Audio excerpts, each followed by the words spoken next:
Le patron, forcément, il est là juste pour se mettre de l'argent dans les poches. Ça, c'est pas vraiment souvent le cas. Gérer une entreprise, gérer des gens, c'est un métier à part entière. Le mot, tu l'as même pas dit tellement il te répugne apparemment, c'est le mot prospection. C'est vrai que la prospection, l'aspect commercial n'est pas vraiment évidente et même moi je le vis aussi. Les retours, c'est exactement ça. C'est-à-dire que c'est le gain en facilité de management, c'est le gain de productivité. Il y a moins d'arrêt maladie, il y a moins d'absentéisme, on travaille dans une bonne ambiance. Bonjour à tous, bonjour à toutes. Merci d'être présents de nouveau dans ce nouvel épisode de Inside Pro, les voix du business pays. Aujourd'hui, on va parler de psychologie du travail. Mon invité va se présenter juste après. Mais comme vous le savez, il faut absolument que je vous parle tout et avant tout de mon sponsor, parce que c'est grâce à eux que je peux tourner tous ces épisodes et vous faire plaisir dans mes contenus. Vous avez Digiforma, le logiciel tout en un CRM pour les organismes de formation. Vous allez pouvoir facturer, faire des devis, des évaluations, des suivis, et même vos formateurs pourront également rentrer dans ce logiciel pour avoir toutes les informations. Donc vraiment, n'hésitez pas, je vous mets un petit QR code à l'image. Je vous mets les liens en description. N'hésitez pas à les cliquer, à les regarder. Et voilà, c'est le numéro 1, je ne l'ai pas précisé, mais c'est le numéro 1 des CRM pour les organismes de formation en France et aussi à La Réunion. Et donc, du coup, voilà. Et je remercie aussi, j'ai failli oublier Trapez Studio avec Lucas Potin derrière la caméra, que je remercie énormément parce que c'est lui qui crée tous mes contenus. Et donc, si vous trouvez que la qualité de vidéo, de son, etc., on en reparlera aussi avec mon invité. Si tout ça vous plaît, n'hésitez pas aussi, je vous mets tout ce qu'il faut en commentaire et en description pour que vous puissiez réserver votre propre vidéo. Du coup, voilà, j'ai fait tout mon speech du début et voilà, je te laisse t'introduire, je te laisse l'opportunité de te décrire. Donc, je n'ai pas donné de prénom ni de nom, je te laisse Ah tout oui, c'est dire vrai. à toi, c'est ton moment. Bon, bonjour, Voilà. bonjour à tout le monde qui nous regarde. Je suis Sarah Moros et je suis donc psychologue du travail et des organisations. Je raconte tout ce que je veux faire ou... On a plusieurs minutes devant nous, Ouais. mais tu te présentes comme toi, tu as envie de te présenter. Ok, et ben donc je suis une personne qui accompagne des entreprises et des salariés, enfin, ou des personnes et de l'individu sur tout ce qui est question du travail. Donc en entreprise, en général, c'est pour pouvoir identifier, améliorer les conditions de travail, prévenir tout ce qui est les risques psychosociaux et donc forcément agir pour tout ce qu'on appelle et ce qu'on connaît plus sous le nom de QVCT, qualité de vie, Mhm. conditions de travail. Et aussi les personnes dans les questions de carrière, les doutes, les peurs. Et je réfléchis beaucoup à quel genre de psychologue du travail justement je suis. D'accord. Et on va dire que si je devais me présenter comme je suis, on va dire, j'utiliserais le mot solaire et surtout, je vais puiser ce que je fais dans différentes méthodes, différentes techniques et pas que la psychologie du travail pure et dure. Et on Mhm. parlera sûrement, on aura l'occasion de parler parce que voilà, sur les Oui, il y a accords plein de choses à Toltec, dire. Il y a plein de choses permaculture. à dire. Et puis moi aussi, j'ai quand même des choses à dire aussi avec toi. On en a déjà parlé. Alors je contextualise aussi. On en profite. On est là en toute transparence. Alors effectivement, c'est vrai que souvent, on va pas se mentir, ceux qui nous regardent, on est souvent impressionnés par l'effet studio, mais on se connaissait d'avant de toute façon. Mm. Nous, on s'est vu toute première fois, si tu te souviens, c'était lors d'un événement qui s'appelle l'Open Casa, Oui, si je dis pas de bêtises. c'est ça. Donc organisé par, alors, je me souviens que des prénoms, Pauline. Romuald et Pauline, donc deux entrepreneurs qui ont organisé ça. Alors, il y a eu que 2 éditions, parce que c'est pas évident à organiser, ils ont aussi d'autres choses à faire, etc. Mais vraiment, je trouve que c'était super intéressant. Nous, on s'était vu pour la 2e édition Oui, seulement. c'est ça, Viviane. C'était à l'étang salé, je crois, de tête. Ouais.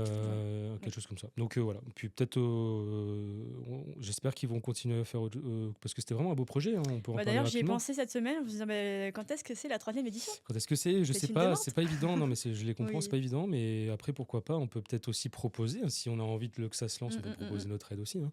Donc voilà. Mais donc voilà, pour ceux qui savent pas ce que c'est, Open Casa, on le définit rapidement, un peu hors contexte du podcast, mais c'est pas très grave. Donc en gros, ils ont loué pendant une semaine une villa, et puis après, nous, en tant qu'entrepreneurs, ils ont organisé aussi des ateliers, et puis nous, on pouvait venir coworker, assister à des ateliers. Mais au final, est-ce qu'on travaillait vraiment? Je ne sais pas. En tout cas, moi, je venais, j'ai pas travaillé de la journée, j'ai plutôt discuté. Et du coup, on a appris à se connaître à ce moment-là. Et Et puis, pourquoi travailler ne serait pas un plaisir? oui, effectivement, c'est vrai. Tu sais que c'est un sujet, tu vois, on enchaîne. Moi, tu sais, quand j'ai des idées dans la tête, il faut que je les balance. Donc, récemment, j'ai entendu des podcasts où ils disaient, oui, moi, je vais pas au travail parce que j'adore ce que je fais. Quand je me réveille, je vais pas au travail. Mais moi, je trouve que c'est pas très juste de dire ça parce que Un travail, ça reste un travail. Maintenant que tu y ailles avec bonheur, enfin avec envie ou pas envie, c'est autre chose. Mais tu peux pas dire je vais pas au travail parce que c'est ma passion. C'est quand même du travail. Mais je sais pas ce que tu en penses, mais moi c'est mon avis. Et ben, en fait, il y a pas de bonne réponse à ça. Oui, c'est chacun son Je pense interprétation. qu'on a un peu du mal avec le mot passion. Ça fait un peu peur en disant: «Bah oui, effectivement, le travail, bah, ça peut pas être une passion». Alors, j'ai envie de dire: «Pourquoi pas?» parce que, on a quand même des personnes, dans l'art, des footballeurs, enfin, je vais prendre des choses comme ça, hein, qui à Ouais, la base, c'est parti d'une passion et qu'en est devenu quelque chose où ils pouvaient gagner de l'argent par rapport à ça. Après, est-ce qu'après, le stress que ça emmène et cetera, est-ce que ça reste une passion et que ça devient pas une obligation? Je sais pas. Mais quand ça devient une obligation plutôt qu'une passion, c'est aussi de poser la question, bah, pourquoi, ça en arrive là? mm, Et on peut vite fait le parallèle. Alors moi aussi, du coup, ça fuse parce que, ça me donne des idées par rapport à ce que tu dis et c'est hyper intéressant. C'est-à-dire que derrière, qu'est-ce qui fait que je suis allée, à un tel niveau que c'est plus quelque chose où je prends du plaisir, mais c'est devenu une obligation? À quel moment, j'ai appris à mettre un cadre? À quel moment j'ai appris à m'écouter? À quel moment j'ai appris, à souffler? À quel moment j'ai, continué à identifier ce qui me plaît et ce qui me plaît pas pour réadapter ce que je fais? oui, j'ai voulu introduire ce sujet-là avec toi et que je l'ai pas fait forcément avec d'autres alors que ça concerne tout le monde, hein, mais pourquoi? Parce que bah, par rapport à ton métier qui est donc psychologue du travail, donc ça, des situations que tu vas rencontrer régulièrement, j'imagine. Et c'est quelque chose de. Est-ce que c'est un peu l'introduction que tu as avec tes. Alors, tu les appelles comment? Des clients, des. Bon, ça va dépendre. Alors client, oui, après Hmm. des personnes. Ouais, des personnes bah, que tu accompagnes, c'est ça? Tu les accompagnes, Je les accompagne, oui. les Alors aides. ça va dépendre de leurs besoins. Mhm. Leurs besoins qui est pas forcément conscientisé aussi. Ouais, je suis Souvent d'accord avec toi. C'est vrai ouais. que souvent, et même moi dans mon domaine d'expertise, à chaque fois, je me rends compte que j'oublie tout le temps de me présenter. C'est fou, ça, hein. Mmh. Donc, pour ceux qui me connaissent pas, je te jure, à chaque fois, j'oublie. C'est un délire. Je le fais toujours au bout de 10 minutes d'enregistrement. Et en même temps, ça permet aux gens de rentrer dans le sujet et après de Ouais, dire: ouais, «Ah bah ouais. tiens, c'est qui?» Ouais, c'est qui? Bah écoutez, moi je suis Marcation, donc je suis conseiller formateur principalement en marketing digital. Je me considère maintenant comme un vrai entrepreneur parce que j'ai d'autres projets que je vais pas forcément tout énumérer, mais voilà, je suis sur différents projets, je suis associé dans le domaine de la construction, dans le domaine du coworking ou des trucs comme ça bientôt. Donc voilà, il y a plein de domaines qui m'intéressent et que je veux me rentrer dedans, mais grosso modo, on va me connaître sur LinkedIn principalement, où je suis très actif en tant que conseiller. Donc moi aussi, j'accompagne des clients, des personnes, du coup, moi plutôt vers de l'émancipation, vers de la professionnalisation et vers de la compétence marketing digital que je peux apporter des entrepreneurs parce qu'en fait, et on en reparlera aussi, hein, je pense, voilà, toi aussi, tu as été une de mes clientes il y a quelques mois par rapport à certains sujets bien précis. Alors moi, j'ai modifié mes offres, hein, je suis plus comme je le faisais avec toi, j'ai développé tout ça, mais l'idée, c'était aussi voilà, d'apporter une vraie solution à des problématiques existantes. Et j'ai remarqué qu'en fait, le fait de simplement conseiller à l'heure, pour moi, en fait, j'apportais pas tout ce que je pouvais à la personne. Et je trouvais ça dommage et je me sentais pas finalement si satisfait, même moi en tant que prestataire, sur ce que je faisais. J'avais l'impression qu'en fait, mes clients, ils repartaient avec des compétences en plus, hein, tu pourras le prouver, mais il manquait quelque chose. Donc, du coup, j'ai réussi à développer quelque chose plus autour d'un programme ou d'un accompagnement sur un long terme de 3 mois. Et je pense que 3 mois, c'est très bien parce que au bout d'un moment, on n'a pas forcément envie d'être suivi trop longtemps par quelqu'un.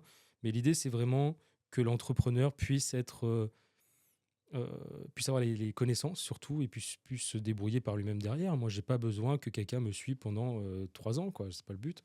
Le but, c'est de mettre des personnes à l'aise face au marketing digital et que je rappelle, le marketing digital n'est pas que lié aux réseaux sociaux. Merci. C'est pas que ça. Mais voilà. J'ai Après, quand juste pour même. la Ouais. précision, je ne conseille pas. Je suis pas conseillère. Alors après, en entreprise, je peux faire consultante, si on peut appeler ça comme ça. Mais je ne conseille pas puisque les personnes ont leurs réponses en fait. Et l'idée, c'est d'aller les accompagner à aller chercher leurs réponses. Bah, Et c'est ça, donc, parce que toi, t'as. à aucun moment, je me mets dans une position où je conseille. Oui, parce que Je toi, peux donner mon avis, mais voilà. t'es dans l'aspect de la psychologie. La Mm, mm, psychologie, comme tu le dis, c'est faire émerger la conscience de la personne. ouais. Moi-même, je suis transparent aussi. J'ai été suivi par une psychologue rapidement, hein. C'était par rapport à un événement bien précis de ma vie. Donc, c'était juste pour. Je crois que j'ai dû faire, je sais pas, 5 6 séances, pas plus. Et c'est vrai qu'en fait, au début, j'étais un peu surpris. Je me disais, tiens, c'est marrant, elle m'apporte pas la solution, quoi. Quand est-ce que tu vas me dire ce que j'ai, quoi? Et en fait, c'est au fur et à mesure, en discutant, elle me dit, tiens, tu vois, là, ce que tu viens de dire, qu'est-ce que tu peux en penser, qu'est-ce que tu peux en ressortir, etc. Et en fait, effectivement, ça vient de nous. Donc oui, t'es pas dans le Ouais, conseil, mais t'es dans le voilà, tu vas essayer de faire émerger, enfin c'est comme ça que je le définirais, émerger en fait la conscientiser, comme tu dis, c'est ça. le truc. Et par rapport à ce que tu dis, moi, je vais te prendre l'exemple quand j'accompagne les personnes dans les bilans de compétences ou l'accompagnement au projet professionnel ou du coaching, parce que alors, je peux dire je suis coach aussi, mais j'aime pas trop D'accord. ce mot coach parce que pour moi, le coaching, c'est un outil. Et c'est un outil qui vient de la psychologie, et notamment aux États-Unis, où la psychologie, elle était beaucoup plus orientée solution. Et sauf qu'en France, on était très encore psychanalyse, réflexion, recherche. Alors désolé psychanalyse parce qu'il y en a qui sont aussi orientés solution, c'est pas forcément ça. La psychanalyse évolue, mais donc du coup comme on n'aimait pas trop en plus en France parler de psychologie, surtout en entreprise, et ben on a trouvé de pouvoir dire ah bah tiens du coaching ça passe mieux le coaching. Mais en vrai les outils c'est la même chose. Il y a quand même des différences, c'est pas de la thérapie mais c'est de l'accompagnement. Et quand j'ai des personnes, des fois, je me dis, en fait, ça serait pour beaucoup plus rapide que la personne, je la vois et que je dis, ben, regarde, t'aimes ça, là, ben, fais ça. Parce que souvent, c'est ce qui arrive, c'est que la personne, elle va sur quoi moi j'ai identifié, imaginé. Sauf qu'en fait, l'humain ne fonctionne pas comme ça. Et c'est notamment ce qu'on appelle la théorie de l'engagement. C'est qu'autant que la personne, elle choisit pas d'y aller, C'est comme quelqu'un qui veut arrêter de fumer. Si ça vient pas de toi, bah, ça exactement. n'a. Et donc, du coup, c'est de l'emmener à réfléchir. Et peut-être que j'ai tort aussi, parce que, comme je dis, je travaille beaucoup avec de l'accord Toltec. Écouter et soyez sceptique, c'est m'écouter moi aussi dans mes propres jugements, parce que j'ai les juges intérieurs qui parlent. Hein, et de pouvoir. Et c'est pour ça que c'est très fatigant aussi. Et alors, moi, j'ai mon compagnon qui est dans le BTP, et des fois, je lui dis est-ce que tu penses que ton travail est plus dur que le mien? Parce qu'en fin de journée, je suis aussi très fatiguée, parce que D'accord. ça demande en fait un travail. Et comme tu dis, au bout d'une heure et demie d'interview, tu es fatigué. Ouais. C'est pas le fait d'être enregistré, je pense. C'est surtout le fait d'être concentré sur la personne et d'être dans l'écoute avec un grand E. Ah oui, non, c'est pas. Moi, Et je te dis, quand je fais voilà. tu fais des formations Ouais, aussi. ouais. Tu vois, moi, quand je fais une journée de formation avec donc, dans des CFA pour des alternants ou pour même des entreprises et tout, je te jure que 7 heures de formation en fin de journée, je suis claqué, quoi. Quand je rentre, il me faut une bonne demi-heure avant de. Eh oui, mais parce que ça prend de l'énergie psychique, en Ouais. fait, parce qu'on est vraiment concentré sur la Mm, personne et à aucun moment je peux être à droite, à gauche. mm. Et je suis toujours en position méta, parce que derrière, je dois aussi, quand je suis avec une personne, mais que ce soit en individuel ou que ce soit dans une entreprise quand je reçois, c'est pas Sarah Moros avec qui on va blaguer à la plage, en Qu'est-ce que fait. tu veux dire par position méta? La position méta, en fait, c'est que du coup, je suis toujours en train d'observer comment moi aussi je fonctionne dans la relation. Parce qu'à tout moment, quand je suis en train d'avoir un jugement, quand je suis en train d'avoir une opinion, quand je suis en train de dire, tiens, je vais lui donner un conseil, je suis plus dans ma position neutre D'accord. de psychologue, déjà de psychologue en thérapie, mais je fais pas de thérapie, mais de psychologue du travail. Et donc, du coup, je suis toujours en train aussi, parce qu'il y a aussi des fois, et c'est pour ça qu'on est supervisé, enfin en tout cas je le suis, et c'est recommandé de l'être quand on est psychologue, c'est que derrière il y a des cas aussi qui nous viennent Touché. nous toucher Mm. parce que ça nous fait penser à nous. Et si je commence à partir et à répondre et à questionner avec cette position-là, je sors totalement ma posture d'accompagnement. Et c'est là où c'est compliqué d'accompagner. D'accord. Oui, bah, c'est comme les médecins ou les chirurgiens qui disent qu'ils ne peuvent pas s'occuper de leur propre famille ou des choses comme ça. Mm. Et tu sais, je voulais revenir, tu disais effectivement, tu te considères, tu peux dire que tu es coach, même si tu n'aimes pas trop dire le mot, c'est ça que tu disais. Mais justement, désolé, j'en profite aussi pour dire qu'effectivement, j'avais enregistré aussi un épisode avec Cyr Permalama, donc, qui est président de l'association réunionnaise de coaching et de consulting qui s'appelle l'ARC. Donc voilà, vous pouvez, si c'est un sujet qui vous intéresse, vous avez l'épisode qui est déjà sorti sur la chaîne. Donc n'hésitez pas à aller regarder. Je pense que ça va être le plus long à voir sur celui-ci, mais en tout cas, on a enregistré pendant pas mal de temps. Mais il y avait beaucoup de choses à dire qui étaient super intéressantes. Donc n'hésitez pas à les regarder, à continuer à regarder les autres épisodes qui ont été publiés sur la chaîne. Ça nous fera plaisir. Et je vous rappelle aussi de ne pas oublier de laisser un commentaire. Je vous oblige pas à vous abonner, mais C'est laissez mieux un quand même. commentaire. C'est mieux, mais voilà, je laisser un commentaire, c'est le plus important. Donc voilà, parce que j'ai besoin aussi d'avoir un échange avec les gens. Tu vois, Ouais, moi, si je ouais. crée ce contenu-là, c'est pour que les personnes puissent me dire un petit, enfin, qu'ils puissent que je puisse se l'approprier aussi un peu dans un sens, tu Et vois, si c'est je pourrais important. rajouter, mais du coup, c'est ce que je pense aussi, c'est aussi quand un contenu nous plaît, malgré tout, ben, on va parler d'algorithme, je suis pas une spécialiste là-dedans, hein, mais de pouvoir déjà commenter, de pouvoir liker, de pouvoir partager, ben, c'est aussi partager. C'est un petit peu comme, Oui, c'est aider, quoi, c'est de, ouais, de bien sûr. partager. J'écoute un podcast d'une personne que j'aime bien, qui est coach de vie, ou je sais pas comment elle s'appelle, comment elle se fait appeler, mais et c'est ce qu'elle dit j'aime bien dans son jingle, c'est qu'elle dit si tu trouves que c'est important pour toi, c'est par rapport aux femmes, et ben plus tu partages, plus l'idée va Mhm, partager, bien sûr. et plus on participe à un monde meilleur aussi. Mm.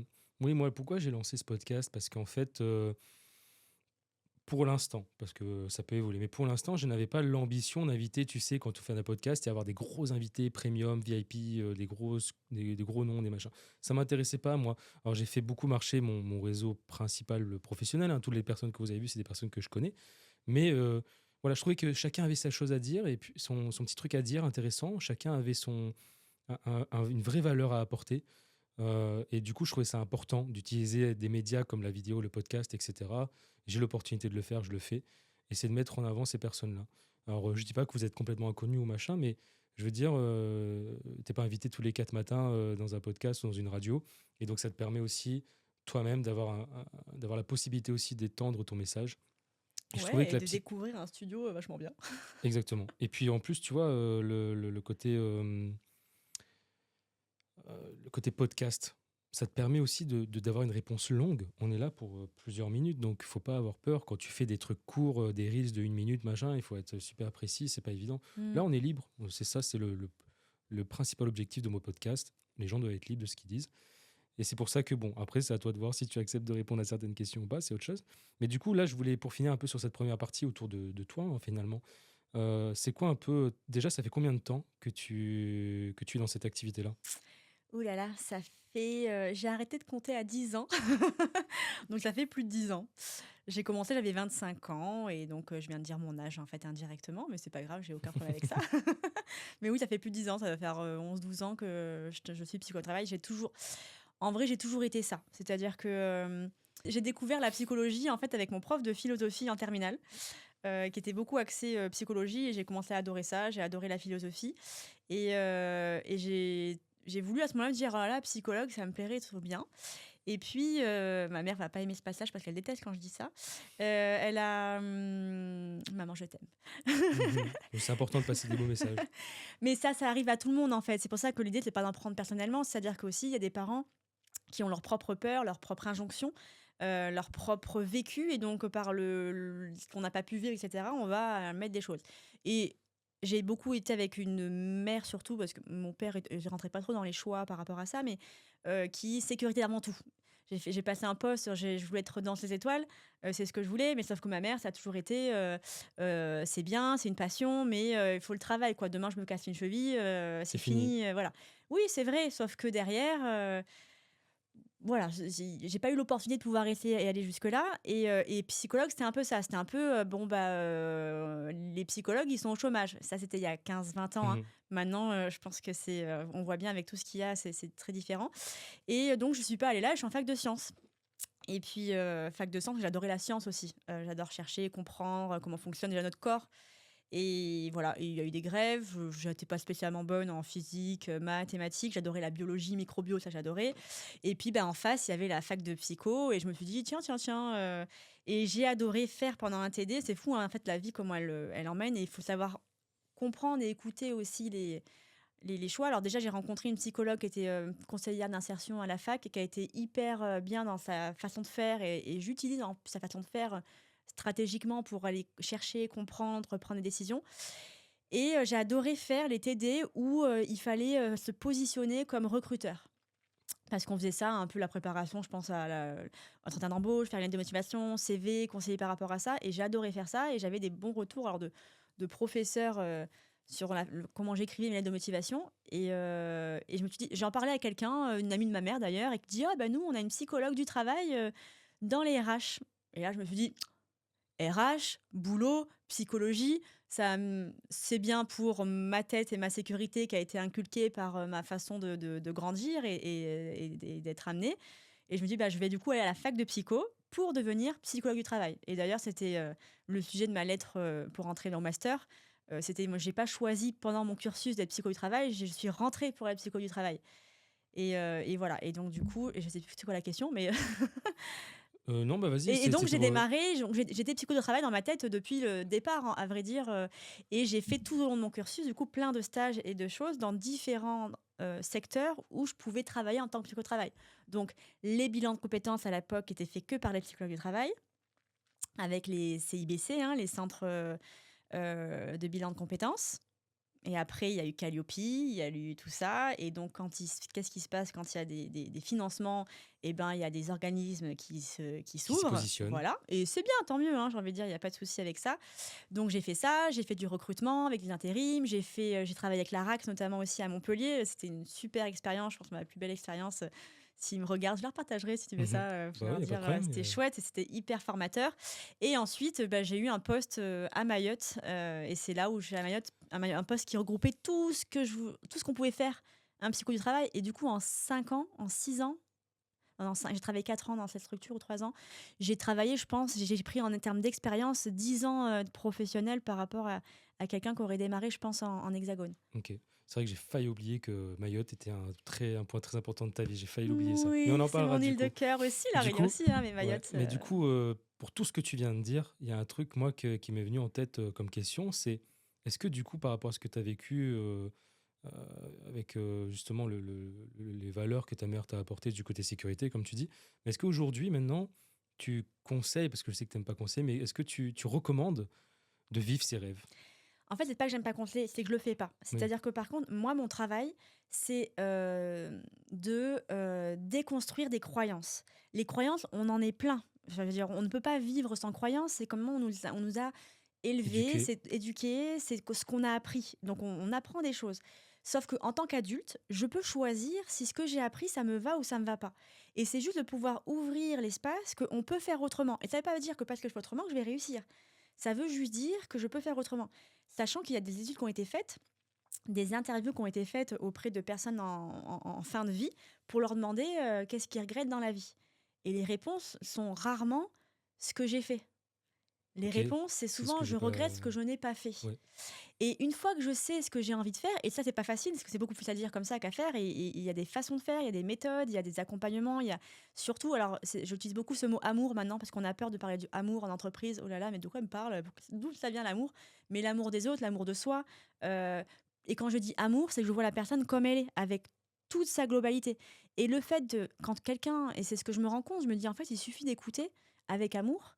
Parce que quand je suis écoutée avec amour, c'est que je laisse la liberté et l'espace à l'autre d'être.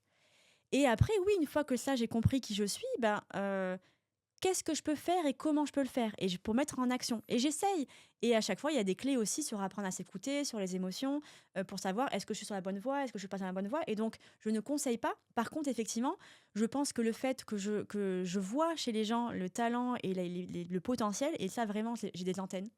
D'accord. C'est-à-dire que quand quelqu'un me... Et vraiment, je me rends compte avec les années, hein, quand quelqu'un me parle de quelque chose et que je sens qu'il est à sa place, j'ai tout mon corps qui vibre. C'est-à-dire que je sens que il y a quelque chose. Alors, je me Comment tu te contrôle et je sens me là à ce calme moment-là? parce que moi, je me sens vibrer pour moi, en tout cas.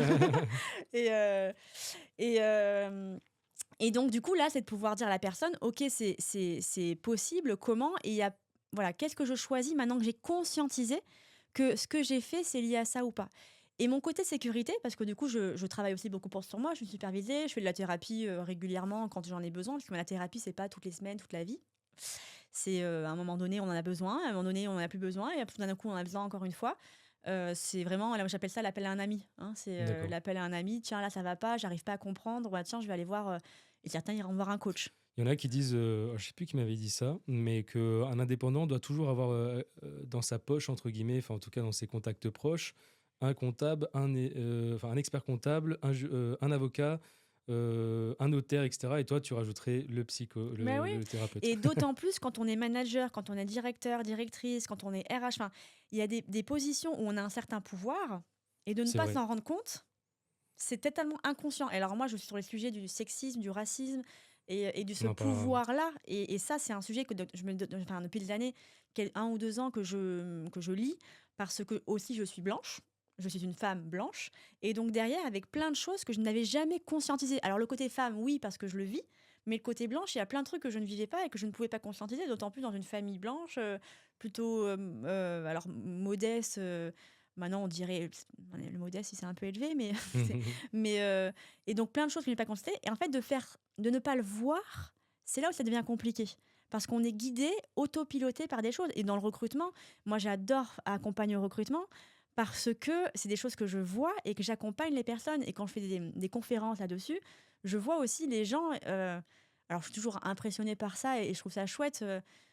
qui sont là et qui sont à l'écoute et à la fin qui se disent: «Ah mais ouais, en fait» et alors moi, quand j'entends ce: «Ah ouais», j'ai tout gagné. Par rapport au fait qu'ils prennent conscience qu'ils ont du pouvoir, Ça, c'est mon travail et quand je vois ça et ma de la réponse, elle a été la responsabilité. même il y a 10 ans quand j'étais en salariat et que je me suis fait recruter, qu'on m'a dit: «Quand est-ce que je sais que je fais du bon travail?» et ma réponse, vraiment, ça a été ça en entretien d'embauche, ben, quand la personne me fait: «Ah ouais». Et donc ça a été ouais, bah, c'est vrai que c'est Mmh. logique, en fait. Et justement, tu parles de tes débuts, je voulais, c'était ma prochaine question. Comment tu peux expliquer, comment tu pourrais décrire un peu ton début de carrière en tant que psychologue du travail? Et Alors, peut-être essayer de voir si tu ouais, arriverais à le comparer à aujourd'hui, peut-être? alors, le comparer pas trop parce que, c'est ce que je disais, dans la Conacast avec Yann, j'ai toujours été intrapreneur. C'est-à-dire que dans mes activités, j'ai toujours su ce que j'ai toujours fait en fonction de ce que j'aime. Pour te dire, j'ai travaillé aussi dans la restauration, pour, le travail, pendant les vacances d'été et cetera et j'ai toujours aimé ce que je faisais. Demain, on m'interdit d'être psychologue, je ne suis pas mon identité n'est pas psychologue. Mon identité, elle est à ce que j'adore faire, c'est voir des personnes, arriver à mettre des sourires sur des personnes, arriver à faire réfléchir des gens. Et demain, on me met caissière à Carrefour, à Leclerc, pardon, je sais pas, dans une structure. Je kifferai mon boulot parce que je mettrai des objectifs dans ma vie par rapport à qui je suis. Et quand on sait qui on est, on peut aller. Voilà, donc j'ai toujours fait ça dans mes activités. Alors, des fois, avec des personnes qui vont me bloquer. Et là, ça va me faire, mettre en colère, ça va me dire, et alors je réagis beaucoup à l'injustice. D'où Mayotte, que pourquoi j'adore Mayotte, parce que Mayotte, pour moi, c'est une île d'injustice. Et donc ça a tellement vibré à l'intérieur de moi et j'ai dû quitter Mayotte tellement, en fait, les injustices me rendaient, totalement, aveugle, finalement et j'avais trop de juges intérieurs là j'étais plus du tout, objective, je pouvais plus être objective, en fait, sur cette île et ça m'a fait du bien de pouvoir, partir en arrière, mais je change le sujet. Mais donc du coup, j'ai toujours été intrapreneur et par contre, voilà, le fait maintenant d'être entrepreneur, la différence, c'est qu'il faut que j'aille chercher des contrats. Mais alors déjà, j'aime pas faire ça et je pars du principe que si on a envie de travailler avec moi, tous les contrats que j'ai, c'est parce qu'on a parlé de moi, parce que, on m'a recommandé, parce que et c'est ça que j'apprécie aussi. Parce que oui, alors je pourrais demander des commentaires sur internet: «Dites-moi, c'est bien» et cetera. Sauf qu'en fait, je suis aussi psychologue du travail et je suis sous le secret professionnel. Et pas forcément tout le monde, je me dis, a envie de marquer, «C'était super, j'ai fait ci, j'ai fait ça» et donc voilà, je demande un petit peu, pas totalement, je laisse libre à la personne. Peut-être que c'était un piège aussi et c'est lié à moi, à mes propres peurs par rapport à ça.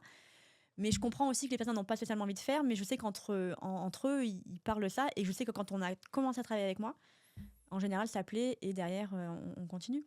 Mais Oui, j'ai mais pas tu trop sais répondu à ta question. non, mais t'inquiète, mais c'est vrai que ça change de sujet parce qu'en fait, tu pas la seule. Ce côté donc le mot, tu l'as même pas dit tellement il te répugne apparemment, c'est le mot prospection.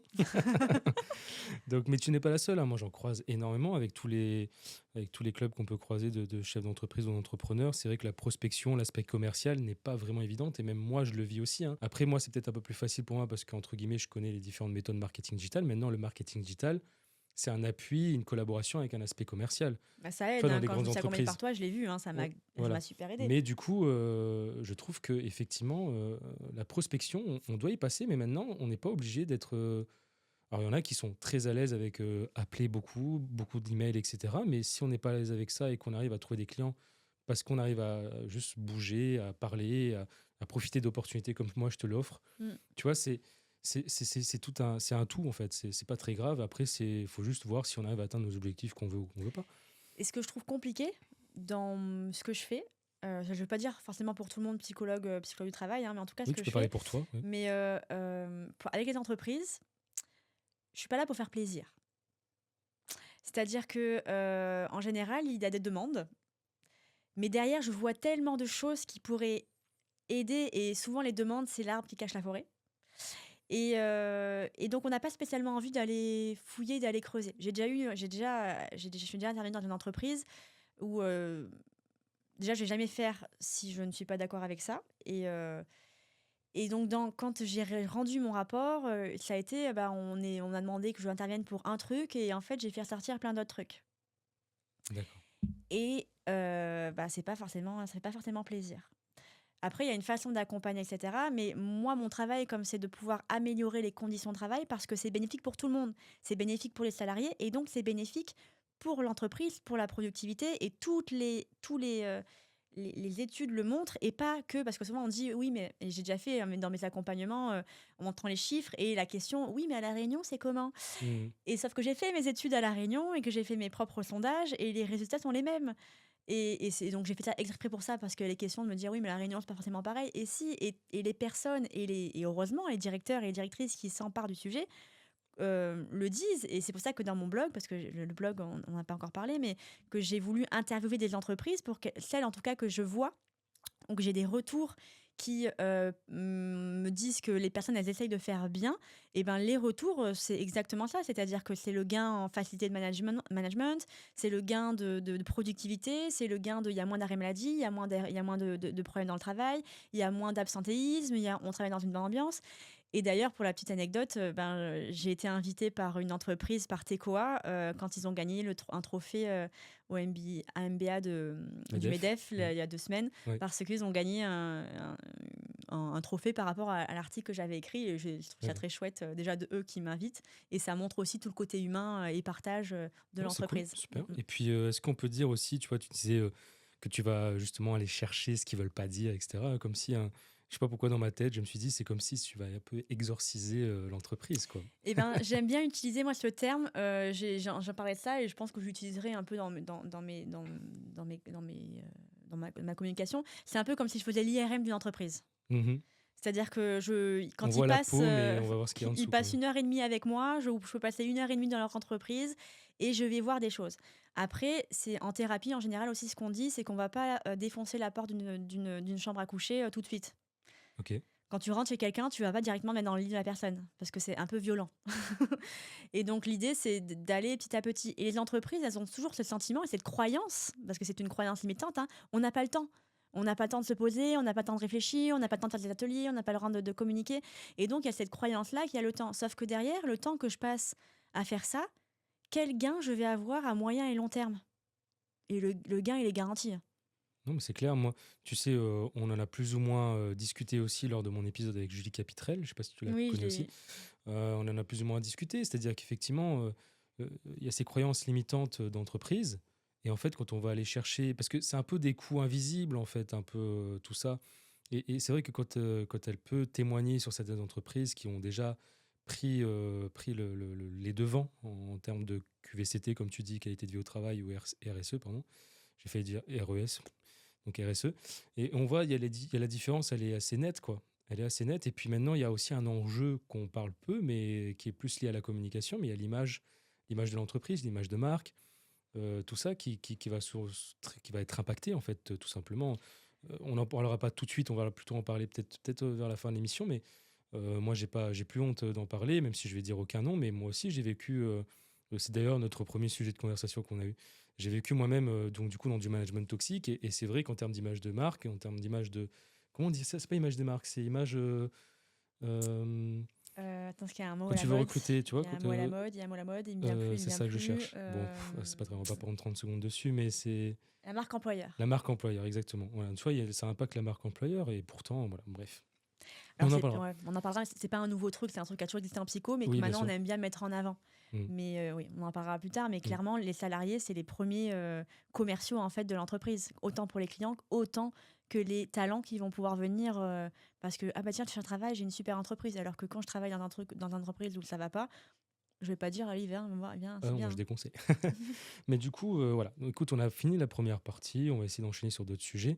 Et tu sais que bon, moi j'aime bien faire des petits mini-jeux entre chaque Ouais, partie. Donc là, j'adore jouer. j'ai ma petite roulette qui est là. Bon, on est un peu éloigné. On va essayer. Si tu arrives à juste appuyer sur le milieu. Alors, je sais pas si on Au voit milieu. très bien à l'écran. Ouais, c'est pour faire tourner. Je sais Ok. pas si on voit très bien à l'écran. Au pire, je le En tout dirai cas, je vous moi-même. assure, ça tourne.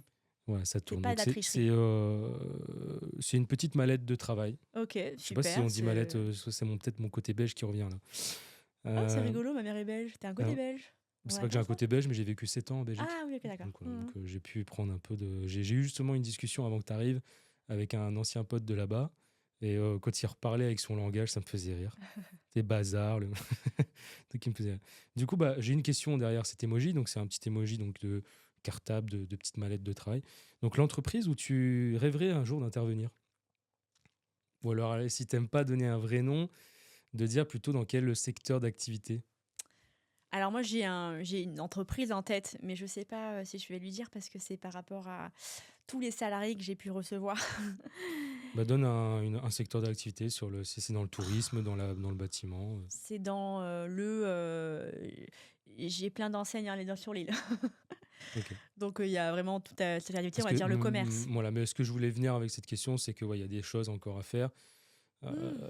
Il y a des interventions à Et faire en fait, c'est encore. vrai que pour moi, l'entreprise idéale, c'est celle où il y a plein de problématiques. Et c'est vrai que bah, du coup, pour recevoir des salariés en détresse et souvent malades physiquement, Oui.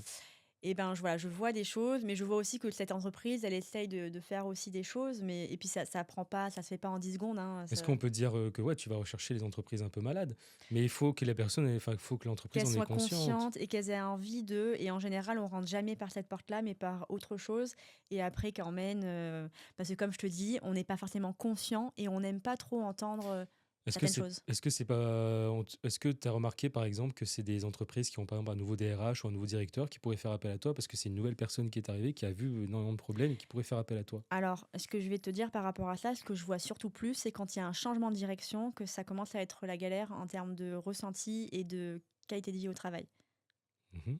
Moi, Est-ce que je tu... reçois beaucoup de personnes où tout va bien dans l'entreprise et tout d'un coup, il y a un changement de direction et alors là, c'est la misère. Et c'est normal, on peut l'expliquer de plein de choses différentes. Alors déjà, de plein de choses différentes. On peut parler de le type de personne qui va arriver avec le système de pouvoir. Moi, j'ai une façon de faire et c'est la meilleure. Moi, j'arrive au hasard dans un drôme et puis ils savent pas faire. Et ça, je l'ai beaucoup vu à Mayotte. Et c'est un réel sujet. Et en fait, c'est pas grave, il n'y a pas de jugement de valeur. C'est de pouvoir arriver à se dire, en fait, il y a une façon de faire qui n'est pas la plus efficace. D'autant plus quand j'arrive dans un endroit où culturellement, c'est différent. Et c'est pas parce que culturellement, c'est différent que ma façon de faire, c'est la meilleure. Et c'est là où intervient un des accords Toltec. Euh, ne pas en faire une affaire personnelle ou ne pas faire de suppositions. Enfin, il y a plein de choses où surtout écouter, soyez sceptique. Ce que je pense être ma vérité, c'est pas forcément la vérité de l'autre. Et que ce qui compte, c'est que ça fonctionne. Et donc, quand une personne, elle arrive et qu'il y a plein de façons de faire, un fonctionnement qui fonctionnait, tout d'un coup, il y a une personne qui arrive et qui nous dit, bah, ça, c'est pas bien, on va changer, sans forcément, en plus, connaître le collectif, c'est très, très compliqué. Et je vois tous les jours des exemples de choses, mais vraiment, moi, j'appelle ça de la violence alors en entreprise et de la violence aussi institutionnelle, plus. Et je me dis, mais c'est quand même facile, en fait. Hein. Pour moi, c'est facile de le voir, mais c'est pas facile de l'entendre, c'est pas facile de le voir, de le conscientiser, et ça prend du temps de le transformer. Et ce temps-là, les entreprises et les structures ont l'impression de ne pas l'avoir. Et encore une fois, c'est une croyance. On va en parler de ce sujet de temps, voir ce que tu en penses juste après. Je te laisse refaire, on va faire trois petits tours de roue, là on est sur la deuxième. Donc ça va tomber sur le cerveau, j'ai l'impression. Ouais, sur le cerveau. La question du cerveau, c'est une idée reçue que tu combats tous les jours. Qu'une seule. Ouais, si tu dois en donner une seule, ouais. Une idée reçue que je combats tous les jours. Allez, je vais utiliser le mot. Oh, c'est pas une idée. Oh là, j'en sais rien. Une idée reçue. Un cliché, quelque chose qui te... Alors on peut partir sur l'injustice de Mayotte, par exemple, que tu ressentais. Bah, je vais essayer de trouver un truc par rapport à la Réunion. Bah, par exemple, à La Réunion, ces idées de, voilà, de nouvelles directions que tu parlais, est-ce que ça peut être là-dedans? Allez, je vais parler de ça, mais de deux du coup, mais Vas-y.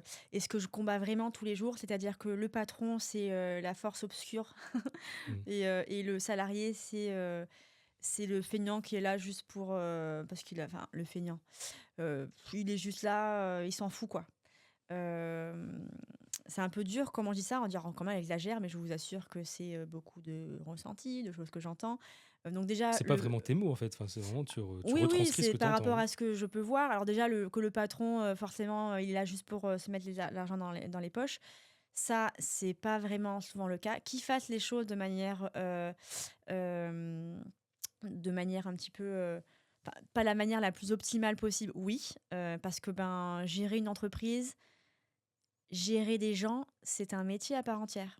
C'est-à-dire que quand j'ai créé une entreprise, parce que j'aime cette chose-là, ce domaine-là, la menuiserie, ça me plaît, je crée une entreprise de menuiserie, ça fonctionne, j'ai des salariés, je ne suis plus menuisier. Et ce que j'ai appris à être, c'est menuisier. gérer des gens, c'est un travail à part entière. Enfin, ça, en l'occurrence, moi, j'ai un challenge. J'aimerais bien un jour qu'on me donne une équipe, que je devienne manager d'une équipe, mais l'équipe la plus pourrie qu'on pourrait imaginer. C'est celle qu'un manager aurait dit, la mienne, elle est horrible d'équipe. Je suis persuadée qu'en 6 mois, cette équipe, elle devient géniale. Je suis sûre. Et un jour, je ferai ce challenge-là parce que j'aime bien me mettre des challenges. Et un jour, voilà, une appel. Vous avez une équipe pourrie, mettez-moi 6 mois manager, on voit comment ça fonctionne. Et les salariés qu'on peut entendre, à chaque fois j'entends oui, mais les salariés sont comme si, ouais, mais en fait, ils vont paniquer par rapport à la communication. On va pas leur dire ça parce que ils vont paniquer. Il y a pour moi un préjugé. Faites confiance aux gens. Il y a des façons de communiquer, il y a des façons de faire. Et quand il y a une communication qui est pas claire, ça ne marche jamais. Et j'ai encore un exemple très récemment d'une structure qui change de personne une équipe parce qu'il y a des financements en moins. Et qui, à moi, me le disent en off, bon, à toi, on te le dit parce que tu accompagnes ça, mais voilà, il y a ça qui se passe. Mais à cette personne, on lui a dit ça. Et alors moi, forcément, j'entends, je vois la dissonance, je vois la problématique que ça peut poser, et puis je le dis, puisque je suis comme ça. Je le dis en disant, mais avec tact, hein, c'est-à-dire en questionnant, puisque la question est quand même l'outil un des outils les plus efficaces. Les coachs ne diront pas le Mhm. contraire. Et donc, du coup, non, mais est-ce que, voilà, pour quelle raison ne pas dire la vérité parce que quand même, peut-être que la personne, elle pourra faire des suppositions, etc. Non, non, parce que c'est déjà arrivé, que c'est en panique, ça met tout le monde en panique et c'est horrible. Et donc là, j'ai mon cerveau, je suis dans un biais cognitif, un biais de généralité. Il s'est passé ça une fois et du coup, ça va tout le temps passer comme ça. Et alors déjà, en plus, avec le recul, je me dis, mais cette personne, je crois même, ça fait pas longtemps qu'elle est là, comment elle peut... Voilà. Mais c'est sa croyance parce qu'elle a vécu ça. Et moi, derrière, je reçois cette personne en souffrance qui ne comprend pas la décision, qui a eu plein de petits problèmes depuis 6 mois avec la structure, des petites choses, hein, mais qui s'accumulent, et qui pense qu'en fait, ça, c'est la punition de ça, plus ça, plus ça. Si ça avait été clair dès le départ, il n'y aurait pas eu de problème. Oui, c'est ça, c'était la communication interne, elle doit être claire et précise et Et il il y a faut une pas passer croyance par. qu'on ne peut pas faire confiance aux gens ou qu'on Ok. a peur. Et tout ça, c'est des croyances Et limitantes, plus, plus, Et plus. sur la première que tu as mentionnée, sur le fait qu'effectivement, le cliché du voilà, le patron, c'est le grand méchant loup, pardon, et les employés, c'est les petits lapins tout mignons, tout gentils. Du coup, ça veut dire que toi, tu te positionnes, bah, c'est normal, mais tu te positionnes vraiment en position neutre quand tu arrives. Je suis la Et Suisse, moi. voilà. Mm, mm. Et du coup, euh, donc, tu te positionnes en tant que neutre, mais pour rassurer un petit peu les entreprises qui peuvent nous écouter, j'imagine qu'il y a beaucoup d'entreprises qui se disent, comme tu dis, parce qu'ils ont peur de qu'on voit ce qu'il faut pas voir, mais qui se disent aussi, je vais pas faire appel à une psychologue du travail, ou je vais pas faire appel à Sarah parce qu'en fait, j'ai peur que derrière, elle me dise qu'elle soit pas de mon côté, etc. Et en fait, tu prends pas le côté de ni de l'un ni de l'autre. C'est juste que toi, tu vas regarder des faits, tu vas essayer de poser des questions, comme tu dis, pour découvrir des choses. Donc voilà, c'était juste pour rassurer un petit peu sur ce niveau-là, sur ton accompagnement, la qualité de ton accompagnement, Ouais. elle est faite autour de ça. Moi, je suis du côté de l'humain. Voilà. Et en fait, l'humain, c'est autant le directeur, le manager, que le salarié. Et c'est ça qu'on oublie. Et c'est ça que les gens oublient pour avoir accompagné des demandeurs d'emploi aussi beaucoup. C'est qu'on oublie que celui qui recrute, c'est un humain. Et qu'il a les mêmes biais, qu'il a les mêmes peurs, qu'il a les mêmes croyances. Enfin, en tout cas, qu'il a ce même fonctionnement par rapport à la peur. Et la peur ne va pas juste être orientée de la même façon. Parce qu'il y a d'autres choses qui vont le. Donc, moi, mon travail, c'est de pouvoir faire en sorte que l'humain est le mieux possible dans son activité. Et en plus, si on rajoute le monde, c'est-à-dire sociétalement, et tu parlais tout à l'heure de RSE, responsabilité sociétale des entreprises, c'est qu'aussi l'entreprise a une responsabilité sociétale. Quand je suis effectivement, parce qu'il y a ce débat-là, oui, mais le travail, c'est forcément la souffrance. Ça, c'est un cliché que je combats dans le sens où ça peut ne pas être une souffrance. Mais c'est vrai qu'on va prendre l'exemple, de, oui, mais bon, du coup, si je travaille dans une structure où je vends de la malbouffe, où je suis dans... Alors, il n'y en a pas trop ici, mais dans un... Comment on appelle ça, là où on tue tous les animaux Abattoir. à J'y pensais l'abattoir. aussi, ouais. Voilà.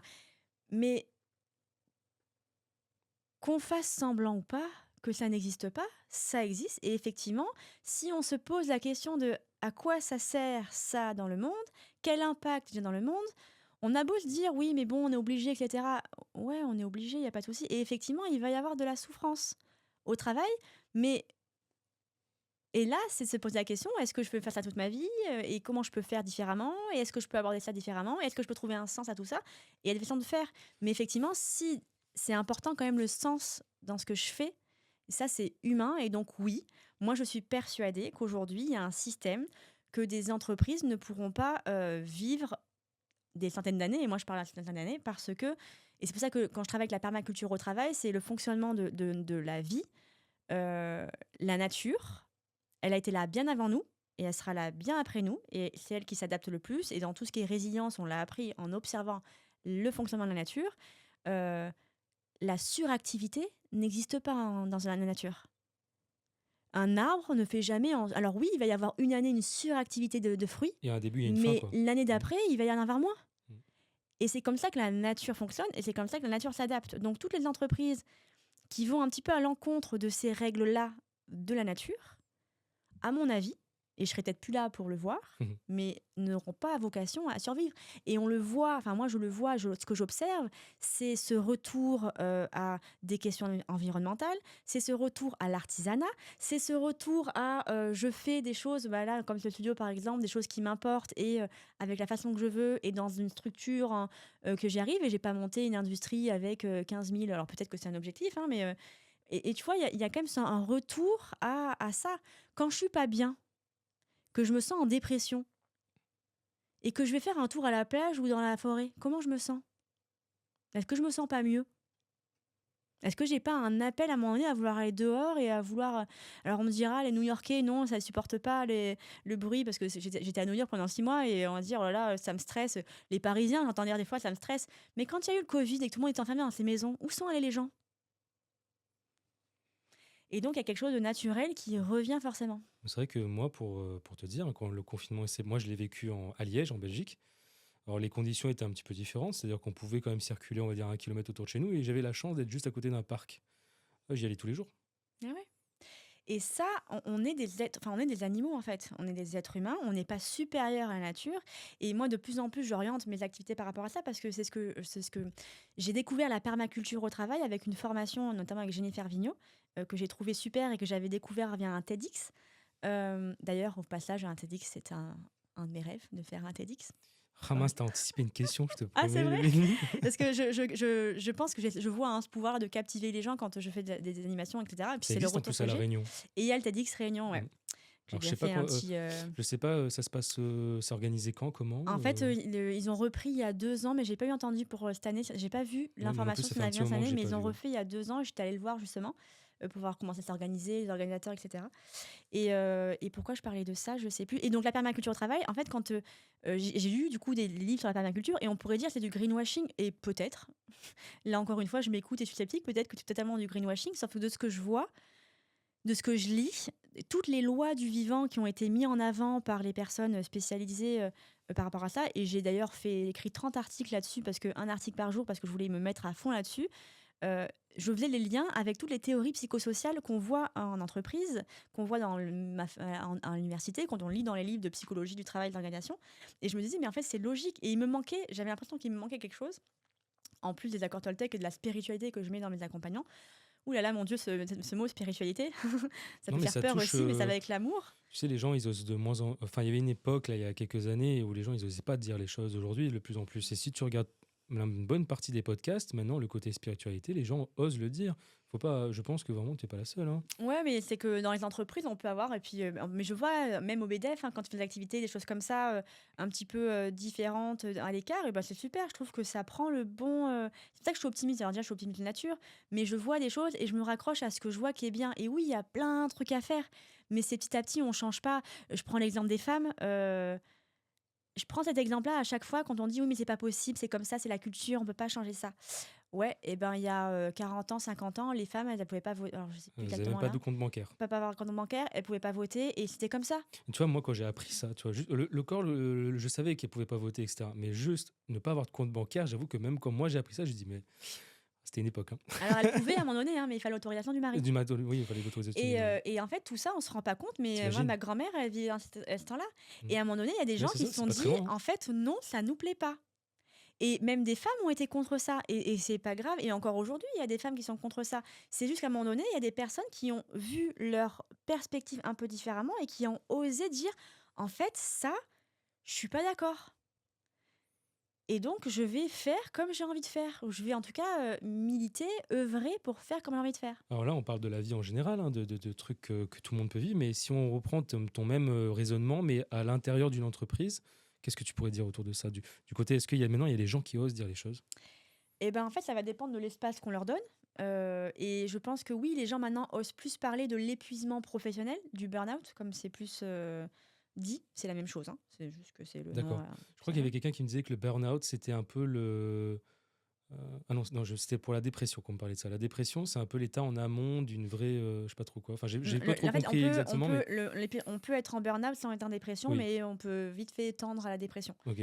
Euh, donc on en parle plus et j'ai l'impression que en tout cas la parole se libère et ça c'est chouette et je reçois de plus en plus aussi d'hommes et ça me fait énormément plaisir parce que je me dis ouah, parce que malgré tout alors moi je suis féministe mais cette journée droits des femmes elle Le a 8 tendance un peu mars, à m'horripiler parce que on parle des femmes, des femmes, des femmes, sauf qu'en fait, ce sujet-là, c'est pas que les femmes, c'est aussi les hommes.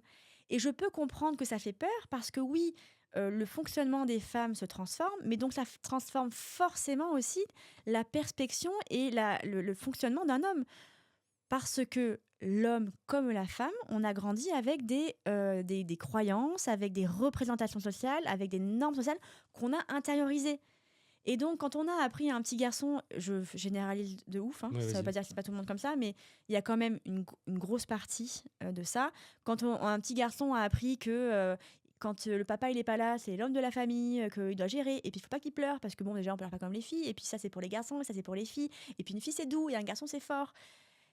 Et du coup, Mais tu vois, ça, par exemple, c'est des trucs bêtes, hein. Moi, moi, je le vois avec mon enfant, hein, et tu sais, moi, je suis pas du tout. Enfin, je veux dire, je suis un peu un homme moderne, on va dire ça comme ça.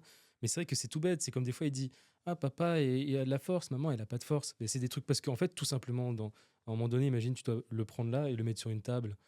Bah, elle est fatiguée, elle a pas envie. Elle dit: Non, mais demande à ton papa, il est plus fort que moi. C'est des trucs couillons comme ça. Mais mais après, tu c'est vois, vrai dans les que. conditions de travail en entreprise, et alors pour faire des formations sur tout ce qui est agissement sexiste et harcèlement, je calque mes formations sur les deux parce que je suis un homme, c'est à moi qu'on va demander de porter une table alors que peut-être que j'ai un limbago et je vais pas oser dire non. Ou que j'ai mal au dos tout simplement, pas d'avoir un limbago, parce que bah, je suis un homme, hein, on le juge à l'intérieur, hein, je suis un homme, c'est normal que c'est à moi qu'on demande. Maintenant, en entreprise, si j'ai besoin de lever une table, déjà, quand je peux tout seul, je fais toute seule, mais c'est toujours mieux de le faire à deux. Je vais dans une pièce et je vois qu'il y a des hommes et des femmes, je regarde tout le monde et je demande est-ce que quelqu'un peut m'aider. Et en fait, on a l'impression que c'est rien, mais déjà, ça change tout. Parce que c'est pas parce que je suis un homme que je dois forcément dire oui à porter des choses. Et c'est vraiment, et ça demande de déconstruire des choses. Et je suis en entreprise, voilà, en partie salariée, quand j'étais salariée, bah, les gens, quand ils parlaient de ça, ils me regardaient un peu du coin de l'œil parce que j'ai toujours cette petite phrase. Mais même à la fac, j'étais comme ça. Quand on nous apprend des choses, c'est et les hommes, en primaire, et les femmes, et les femmes. Toute ma vie, j'ai grandi avec, et véridique, texto, quand il y a un homme dans un groupe de 100 femmes, c'est le masculin qui l'emporte. Pour une Mhm, règle grammaticale. mhm. Mais qui a décidé de ça? Mais vraiment, quand on réfléchit, alors je ne suis pas une experte, peut-être qu'il y aura un expert dans la grammaire, qui a décidé de ça? Qui a construit les règles du genre dans l'écriture? Je crois qu'il y a une académie, je sais plus comment ça C'est un s'appelle, homme. mais. Et en plus, c'est Oui, un en homme plus, blanc, à mon avis. un homme blanc et vieux. Moi, je vais pas le dire, je m'en fous des termes. Voilà. C'est un homme Bah blanc et oui, vieux. mais et donc ça, moi j'ai décidé là de pouvoir utiliser l'écriture inclusive. Oh, on est chiant avec l'écriture inclusive. Oui, mais c'est encore une fois, c'est une croyance, c'est une habitude. J'ai lu un livre qui est écrit exclusivement en inclusif, et en fait, à la moitié du livre, je me suis dit, bah, tout est en inclusif, et en fait, ça m'a pas gêné ma façon de lire. Et c'est là où du coup, je me remets moi-même en question en me disant, mais pourquoi, sachant que j'aime pas. euh, j'ai toujours ce truc-là un peu féministe de pourquoi on va tout mettre au masculin, je peux tout mettre en tout. Les Anglais, ils ont pas de problème. Le you, c'est pour. Alors, il y a he, il y a she, avec mon super accent, mais il y a you et puis they pour dire il, et c'est pas he, c'est pas she. C'est quand je vais te parler, t'es he, quand je vais me parler, c'est she, et encore maintenant, on va pouvoir. Il y a ça qui se rajoute, sur on sait pas forcément quel genre, mais quand je parle de tout le monde, c'est they. Et ça pose aucun problème. Pourquoi ça posera un problème chez nous qu'on utilise un yel, Mm. par exemple? Oui, Et c'est-à-dire que oui, c'est comme tu dis, bon, tout le monde a compris l'histoire, mais c'est comme tu dis, voilà, il y a deux hommes, enfin, il y a un homme et quatre femmes qui sont devant moi. Si je dois dire, voilà, ils vont au restaurant. Je vais pas dire elles vont au restaurant, je dis ils vont au restaurant parce qu'il y a ouais, et ne suffisamment. pourra pas dire Yel va au restaurant. Et Mm. Bon, après, Mais bon, parce que ça change toute la ouais. façon de faire, mais c'est là où je dis, c'est des croyances. Et en entreprise, c'est exactement pareil. Il y a plein de questions sur les conditions de travail, encore sur le sujet des femmes. J'ai écouté un podcast hyper intéressant et elle m'a donné des idées que même moi, je n'avais pas forcément pensé. J'ai un truc, hein. Pourquoi, dans les entreprises, il n'y a pas des tampons et serviettes hygiéniques dans les toilettes de femmes? Bah, tu sais qu'il y en a, moi je les vois, hein, donc chez Crealis, hein, dans les écoles, ils le Mais font. parce que ça, c'est des structures qui, je pense, réfléchissent à ça Mm. et essayent d'être une des premières réponses que je vais avoir ou qu'on va avoir de façon automatique et liée à nos croyances, c'est ben, ça, c'est individuel. Hein, c'est comme une entreprise qui pense que les problèmes personnels, on les emmène pas en entreprise et on les laisse au bas de la porte. Et ça, encore une fois, c'est une croyance sur laquelle je combats. Alors, j'aime pas ce mot combattre, mais que j'essaie de déconstruire parce que oui, on peut faire semblant. Hein. Je vais bien, tout va bien. Mais vraiment, en entreprise, est-ce que vraiment je suis bien quand ça va pas au travail? Et j'ai interviewé une entreprise, un glacier sur Saint-Pierre. J'ai perdu son nom. Ah, ça va me revenir. Qui justement, ben, quand il voit qu'un salarié ne va pas, il va se prendre poser 10 minutes, il va se dire c'est quoi le problème. Et quand c'est un problème qu'il peut régler sur un truc administratif, etc., il dit bah, écoute, je vais le faire, fais ton travail tranquille, à la fin de la journée, c'est fini. Et il y a d'ailleurs une structure qui crée des référents violences intrafamiliales, parce que c'est une réalité aussi, c'est une réalité qu'on emmène, et qui derrière, c'est prouvé aussi que tout ce qui est des victimes de violences intrafamiliales en entreprise, comme de par hasard, vont aussi subir des violences sexistes ou du harcèlement. Mais parce que derrière, il y a plein de schémas, et c'est pour ça que je me suis formée aussi en thérapie, non pas pour faire de la thérapie, bien que je pense que je pourrais le faire, mais je n'en ai pas envie, parce qu'il y a il y a des personnes, et je travaille avec des thérapeutes qui sont très bien et avec qui je me mets en partenariat, euh, parce que ça me donne des outils pour évaluer et voir des schémas et essayer de comprendre les stratégies qui ne fonctionnent pas chez les personnes. Celles qui fonctionnent, c'est de les garder, parce qu'il y a des croyances. Si moi, toute ma vie, j'ai entendu c'est super ce que tu fais, tu réussis tout, t'es génial. Bah, typiquement, je vais être un adulte qui va faire des choses et qui va avoir confiance à faire et puis qui va toujours faire et qui va réussir. Ça va pas me bloquer à faire. Et donc, ça m'aide. Ça reste une croyance. Parce que peut-être qu'un jour je vais me planter et peut-être que j'aurais pas suffisamment appris à pas me planter, enfin à comment utiliser quand je me plante. Et d'ailleurs, l'échec, c'est pas un problème, hein, Bien mais sûr. voilà. Moi, je dis C'est que, enfin, je dis, enfin, c'est pas comme si je l'ai inventé, mais c'est vrai qu'on apprend avec l'échec. Moi, par exemple, exactement. en ce moment, tu vois, des fois, il y a des gens qui me disent, mais comment tu prends combien de temps pour, enfin, est-ce que tu te reposes? Parce que je fais plein de trucs en même temps. Et en fait, je me dis, mais oui, mais je sais très bien que de toute façon, il y a rien qui sera parfait. Et je l'ai vu, moi, tu sais, j'ai déjà travaillé avec des mecs qui veulent absolument que tout soit parfait avant d'être lancé. Et puis au final, quand ça lance, bah, c'est pas si ouf que ça. Forcément, il faudra changer des trucs. C'était trop tard, c'était plus le bon mouvement. Et en fait, je me suis dit, bah, il faut juste voilà, lancer. Alors, on peut prendre son temps. Moi, par exemple, le podcast qu'on est là aujourd'hui devant, avec toi, on est en fin d'année 2026, 2025, pardon. Mais ça fait depuis janvier 2025 que j'en parle. Donc voilà, j'ai pris mon temps. Mais je veux dire, il faut faire les choses, sinon après on n'y arrive, on n'y arrive pas, Alors, quoi. il faut, moi, je reprends toujours, il faut ou est-ce que j'ai envie de le faire? Oui, bon, après, tu sais, moi, je suis pas quelqu'un de hyper. Peut-être ça vient automatiquement, mais oui, j'ai envie de le faire. Mais ça, quand il faut, il y a une Mais injonction. Est-ce que vraiment oui. j'ai le faut? Parce que le il faut, le il faut, je dois, c'est souvent des indices de ah, là, il y a une croyance, il y a une Non, représentation, le il y a un podcast, déjà. j'ai vraiment eu envie de le Mais faire. c'est. C'était pas une obligation, parce que de toute façon, en quoi c'est une obligation, mais Oui, oui, oui. j'ai vraiment eu envie de le faire. Et en fait, tout ce que je fais, j'ai eu envie de le faire. S'il y a quelque chose que j'ai pas envie de faire, je fais pas, hein. Et après, c'est j'ai envie de le faire. Et pour faire ça, il faut, il faut. Mais c'est quand je suis avec les entreprises, avec les personnes, bah, en général, quand je dis les entreprises, c'est que je suis avec un dirigeant, c'est que je suis avec un manager qui parle. Et tous ces mots-là, c'est des choses que j'entends. Il faut, je dois, ah, c'est pas bien, assez bien, ah, ils sont tous, ah, jamais, tout le temps. Bah, tout ça, c'est des indices et que j'apprends quand je fais des accompagnements, et alors surtout en collectif, parce que j'adore travailler en collectif, parce que l'intelligence collective, c'est puissance 10. Et ce que je dis aux gens, c'est que en collectif, on va beaucoup plus vite dans le travail sur soi. Et tout ça, c'est ce que j'apprends aux personnes à identifier pour arriver à faire ce travail après tout seul. Bah justement, on va passer directement à cette partie 2, même si on a déjà plus ou moins bien mis le pied dedans. Mais du coup, là, cette partie 2 va être vraiment dédiée plus en profondeur à ce que tu proposes réellement. C'est-à-dire que là, on a Hmm. beaucoup décrit ce que tu fais, beaucoup parlé aussi de clichés ou de croyances, etc. On a beaucoup parlé de ça. Maintenant, on va essayer de parler vraiment de ce que tu proposes pour les entreprises. Déjà, qui doit te contacter? Est-ce que c'est des trucs bêtes comme question, mais est-ce que c'est le DRH? Est-ce que c'est le directeur? Est-ce que c'est le propriétaire de l'entreprise? Enfin, qui doit te contacter pour mettre en place des choses?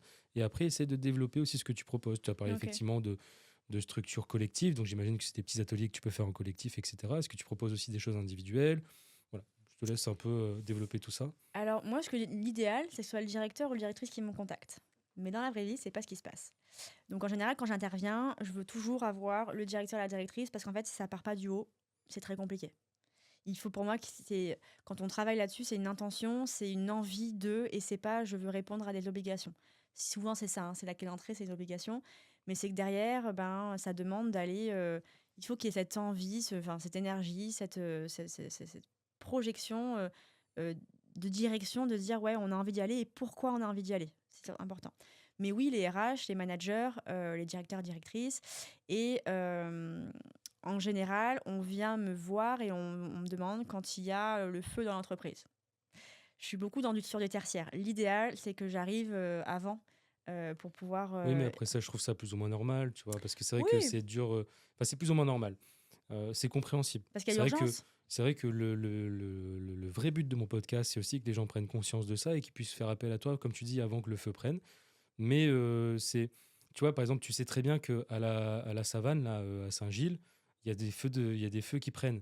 C'est pas pour autant que le pompier va être là tous les jours à mettre un peu d'eau sur la savane parce qu'il sait très bien qu'au bout d'un moment, il y aura le feu. Donc c'est Moi, compréhensible. c'est que Mais si on réfléchit en amont de pourquoi il y a le feu et peut-être de faire en oui, sorte que ça c'est il n'y en sûr. aurait pas. Mais après, tu vois, par exemple, mais de toute Par exemple, façon, faire je suis attention à ne pas d'accord avec être. toi.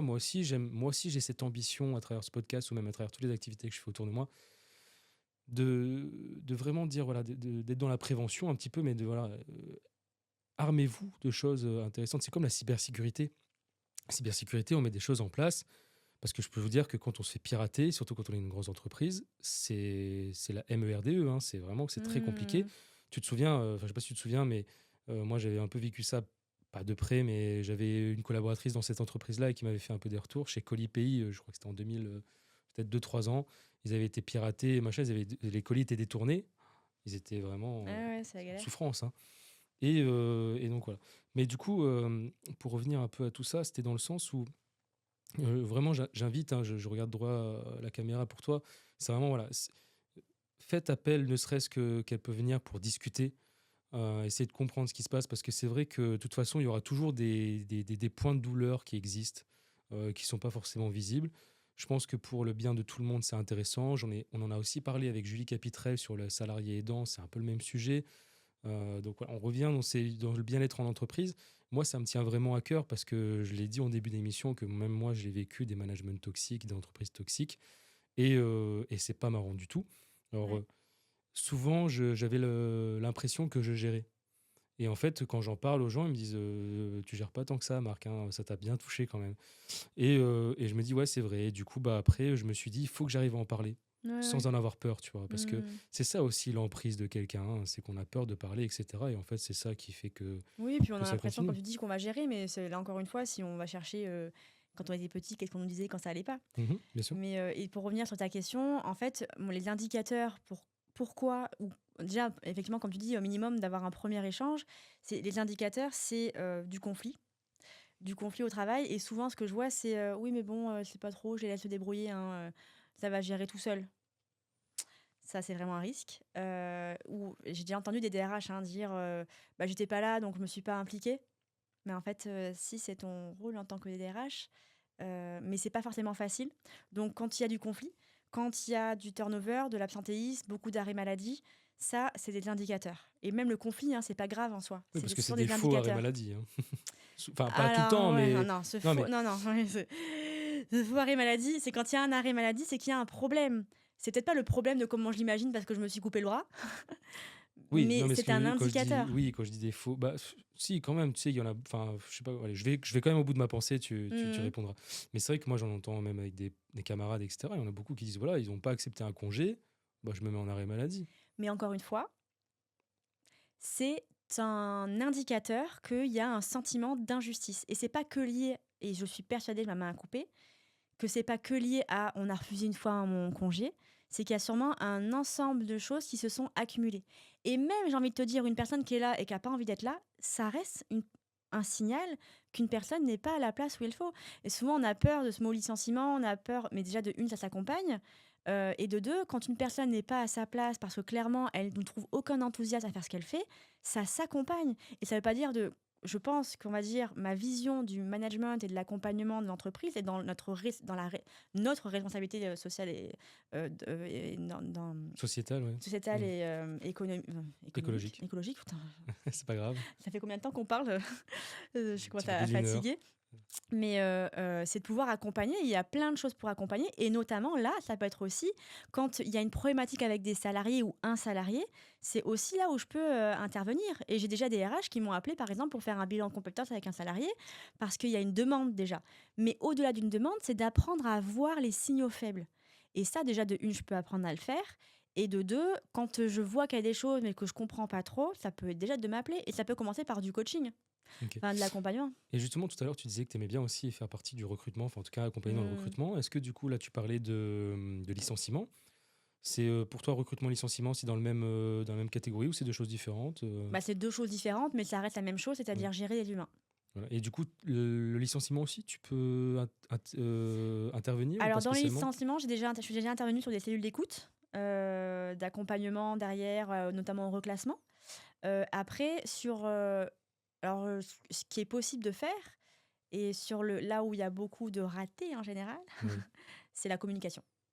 Donc là où ça peut être intéressant, c'est de la formation à la communication et dédiée notamment à ça, parce que derrière, les manques de transparence, les informations qui sont pas données clairement et avec dans différents canaux, pas au même moment, ça met en fait, c'est comme si je mettais des pierres, des chaînes à mes pieds, et que du coup ça amène de la violence autant pour le vécu de la personne qui va au licenciement et d'autres, voilà. Et même avant le licenciement, j'ai envie de dire, la problématique c'est que souvent les entreprises n'en parlent pas avant.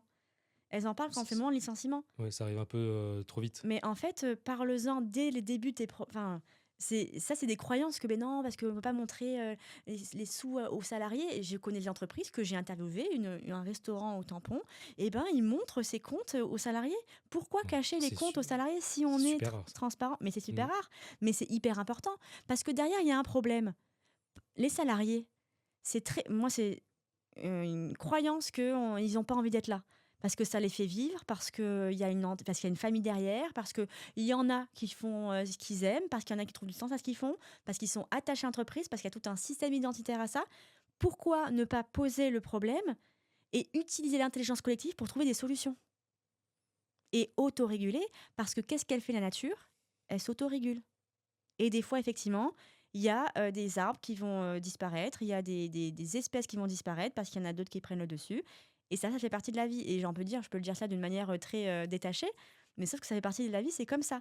Et il y a des moyens de le faire le plus optimal possible, le plus sereinement possible que d'autres.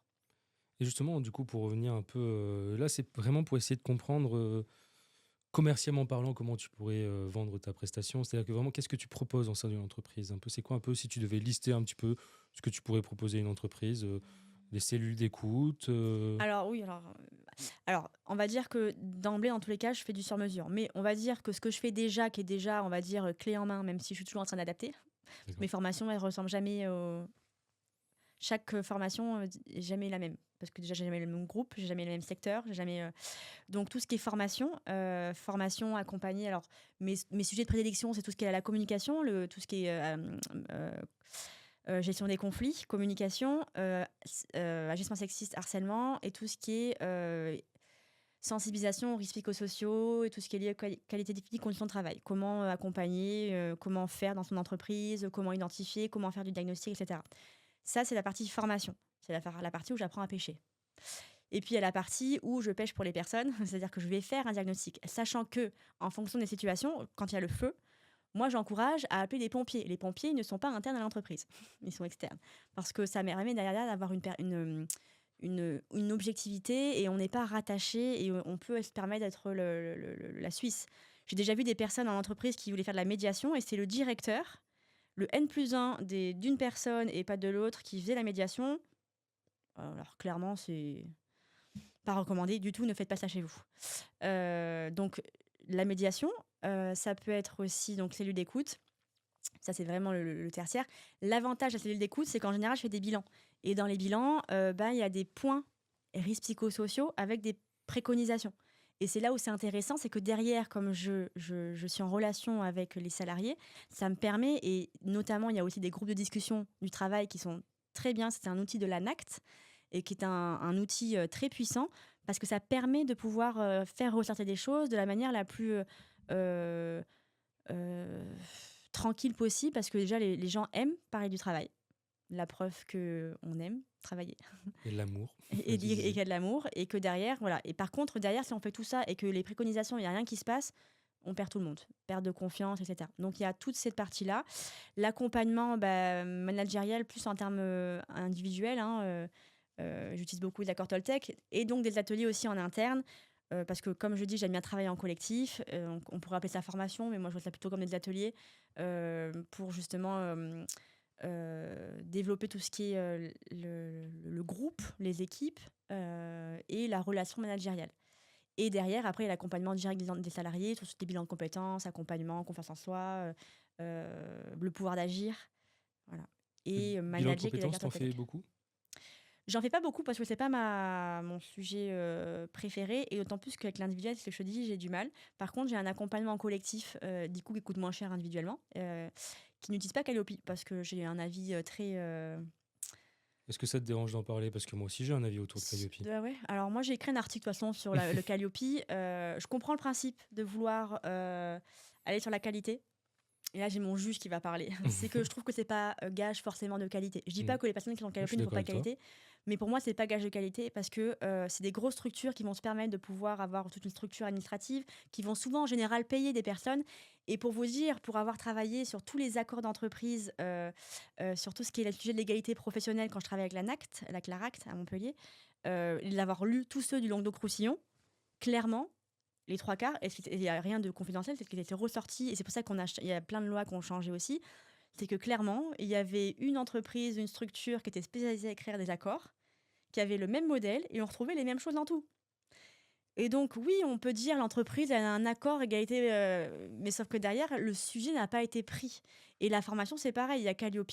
Pour moi, c'est une montagne administrative et que moi j'adore. Hein, je suis très administrative, mais sur le principe, c'est pas parce que j'ai Calliope que je vais faire de la qualité. Et derrière, de mettre en avant ça, que l'État mette en avant ça. Et je comprends. En fait, je comprends. Tu sais, moi, je suis pas. Je suis toujours en train d'avoir le balance parce que je suis pas. Parce que je vois quand je juge et que je vois qu'il n'y a pas une vérité vraie. Je comprends de vouloir contrôler, etc. Sauf que derrière, il y a plein de personnes qui font des travail génial, plein d'entrepreneurs, et d'ailleurs qui travaillent avec les organes de formation, hein, qui ont Calliope. Mais derrière, c'est pourquoi ça ne serait pas totalement eux? Ouais, bah, tu vois, moi, par exemple, dans mon cas à moi, je te disais, moi aussi, j'ai un avis par rapport à ça, parce qu'en fait, moi, je suis donc une micro-entreprise, donc entreprise individuelle, où je mets dedans, bah, du coup, le côté formateur indépendant. Donc, du coup, je signe des contrats de sous-traitance avec des organismes de formation ou avec des cabinets ou des choses comme ça. Et l'idée, en fait, c'est que moi, on me l'a déjà dit. On m'a dit, comme toi, tu es en entreprise individuelle ou micro-entreprise, que tu n'es pas Calliope, c'est pas grave. Tu peux toujours faire la prestation avec nous parce que nous, on a Calliope. Par contre, demain, tu deviens une entreprise comme une SAS, une SARL, une URL, ce que tu veux. C'est plus Là, possible. tu es obligé d'avoir le Calliope, sinon je peux plus travailler avec Eh toi. ouais, Et tu vois, là, je me dis, ok, bon, c'est chaud. À côté, je me suis dit, bon, bah, au pire, je me fais le portage Calliope. Bah non, apparemment, de moins en moins, c'est ça va être le possible. cas, ça va être fermé de plus en plus. Donc en fait, on sera obligé de le faire. Et bien là, encore une Euh, fois, on est obligé ou alors on choisit de faire autrement. Et c'est vrai que moi, en tout cas, mon pari, c'est de faire autrement. Et je fais des bilans de compétences financés avec le CPF, il n'y a pas de souci, parce que je suis en coopérative qu'à Calliope et il n'y a aucun problème. Sauf que derrière, ça c'est pareil. Rien que le sujet, alors là, vous allez dire, je suis tatillante, mais les mots ont leur importance, c'est que c'est dans la catégorie formation, le bilan de compétences n'est pas une formation, c'est un accompagnement. Ça dure longtemps en plus, non? C'est 24 heures. Alors 24 heures, là, c'est pareil. Je vois des bilans de alors là, c'est moi, là, j'étais formée bilan de compétences avec des CIBC. Enfin, c'est le bilan de compétences, c'est 24 heures d'accompagnement. Aujourd'hui, et je suis désolée, peut-être que c'est très très bien, mais quand je vois des accompagnements qui durent 10 heures, parce que derrière, il y a 14 heures de travail individuel, ouais, alors, c'est super si on est capable de faire ça. Moi, effectivement, les 24 heures, il y a au moins 20 heures qui sont en entretien individuel parce que c'est dans tout le questionnement, c'est parce que c'est dans l'accompagnement et pour moi, c'est important et c'est aussi ce qui vient, faire la différence entre mon prix de bilan de compétences et les prix des bilans de compétences qui durent 10 heures. Mais je peux le faire en 3 heures aussi, de l'accompagnement, mais c'est plus du bilan de compétences, c'est du coaching, Ouais, du coup, oui, effectivement, tu peux basculer sur plusieurs types de prestations, quoi. C'est ça qui est d'outils. d'outils. Parce que Ouais. pour moi, c'est des outils, ouais. Est-ce que tu as quelque chose quand même à rajouter par rapport à tout ça, ou pas particulièrement, ou est-ce que ça te va si on enchaîne Ouais. sur un autre mini-jeu? Donc l'autre mini-jeu est très simple. C'est autour comment on appelle ça, d'un vrai ou faux. Il faut juste que je retrouve les questions. Alors, tu peux dire vrai ou faux et puis plus ou moins donner Tu des veux dire plus ou détails. moins? Ouais, plus ou moins, parce que encore une fois, c'est vrai que c'est toujours un peu le challenge dans le truc, c'est de pas trop durer trop longtemps, mais après, Hmm. bon, c'est pas très grave. L'idée, c'est que je dise vrai, faux, plus ou moins, et qu'on enchaîne, c'est ça? Tu peux donner quelques détails hein, quand Ok, même. Donc là, par exemple, d'accord. ma première affirmation ou non-affirmation, est-ce que le burn-out est officiellement reconnu comme une maladie dans le monde professionnel? Eh ben, oui ou non, c'est seulement à certaines conditions. Il faut vraiment qu'il y ait l'info, enfin qu'il y ait la preuve, on va dire, que c'est lié à l'activité professionnelle. Ok, Ça va changer dans les années, c'est sûr. d'accord. Dans quel sens? Dans le mieux. Mm. Parce que tout est en train, grâce aux jurisprudence, etc., tout est en train d'évoluer et en mieux, c'est-à-dire dans la protection de l'individu. Parce qu'on ne parle pas que des salariés, hein, les managers, les directeurs, c'est les premiers à faire des burn-out, hein, et qui finissent par devenir ouvrir une boucherie, une boulangerie, parce que c'est ça qu'ils voulaient faire à la base. Mm. Et Bah, moi, j'ai que, l'exemple clair, hein. J'ai un client qui était DRH pendant des années dans le monde médical, santé, et qui aujourd'hui a ouvert son restaurant. et ça, je trouve ça trop chouette. Moi, je trouve que c'est des trop belles histoires. Mm. Ouais. Et qui marche très bien d'ailleurs. Je dis comme ça, je fais Mais ouais, balance, mais ouais. je vais dire le nom, hein. C'est le Siladju, hein, n'hésitez pas à y aller. C'est à Saint-Pierre, c'est assez nouveau, donc c'est cool. Je suis content qu'il ait pu faire ça. Les entreprises n'ont aucune obligation en matière de santé mentale. Oh non, non. Alors déjà, il y a la première des obligations, c'est que l'employeur a le devoir de garantir la santé physique et psychique des salariés. Un psychologue du travail peut aider à détecter des cas de harcèlement. On en a parlé, mais Ah oui. voilà. Parce que comme Mm. tu dis, harcèlement, conflit, sexisme. Alors, je Oui, voulais et en c'est pas la même parler. chose, hein, un conflit, harcèlement. Ouais. Et déjà, il y a qu'un juge qui peut dire harcèlement, mais du coup, en tout cas, on est sûr qu'il y a des signes de potentiellement d'harcèlement. Mais c'est Mm. qu'un juge qui va pouvoir déclarer que c'est du harcèlement. Oui, parce que je voulais en parler un peu de ce côté sexisme, parce que moi, je l'ai vu aussi. Est-ce que tu trouves que c'est quelque chose de trop répandu? Et ça vient d'où le sexe? Enfin, d'où vient la source du sexisme pour toi? De ce qu'on intériorise comme idée reçue, comme croyance, comme histoire. Le sexisme, ça vient de là. Alors, j'ai fait plein d'ateliers là-dessus. Euh, Est-ce que tu peux donner des exemples de sexisme? Comme par exemple, tout à l'heure, tu avais dit, voilà, l'homme fort, la femme moins forte. Alors, déjà, le sexisme, c'est un peu comme le racisme, et j'ai appris ça il n'y a pas très longtemps. Enfin, j'ai compris ça il n'y a pas très longtemps, parce que je me dis, oui, le sexisme, c'est autant pour les hommes, pour les femmes. Non, c'est comme le racisme. Le racisme anti-blanc n'existe pas. Désolé, ça va faire à certaines personnes. Mais je vous invite à lire sur le Ça sujet. force les commentaires, vas-y. Ouais, je vous invite à lire sur le sujet parce que je vais pas débattre là-dessus. J'ai pas envie de débattre par rapport à ça parce que j'ai fait ma propre opinion et je suis blanche et je trouve que c'est important que c'est les blancs qui le disent quand ils le pensent. Parce que ce sont des notions qui sont systémiques. C'est-à-dire que une femme ne vit pas les mêmes choses qu'un homme. Ça ne veut pas dire que l'homme n'aura pas des souffrances, hein. Ça veut juste dire que le genre va emmener des discriminations, comme la couleur, la culture va emmener des discriminations. Alors, un exemple, on va dire, oui, mais par exemple, dans le milieu, je vais prendre les contre-exemples, hein, qu'on va dire, oui, mais regarde, dans les milieux, dans le médico-social, il n'y a que des femmes, et quand tu es un homme, tu es tout seul. Oui. Est-ce qu'un homme n'a pas été pris par rapport au genre? Ah oui, peut-être, effectivement, je me fais des contre-exemples, hein, oui, parce que, par exemple, tout ce qui est aide à domicile, on n'ose pas prendre un homme parce que ci, parce que ça. Sauf qu'en fait, ces difficultés d'insertion liées à son genre va être minimes en termes de pourcentage par rapport à tout ce qu'il peut faire en tant qu'homme.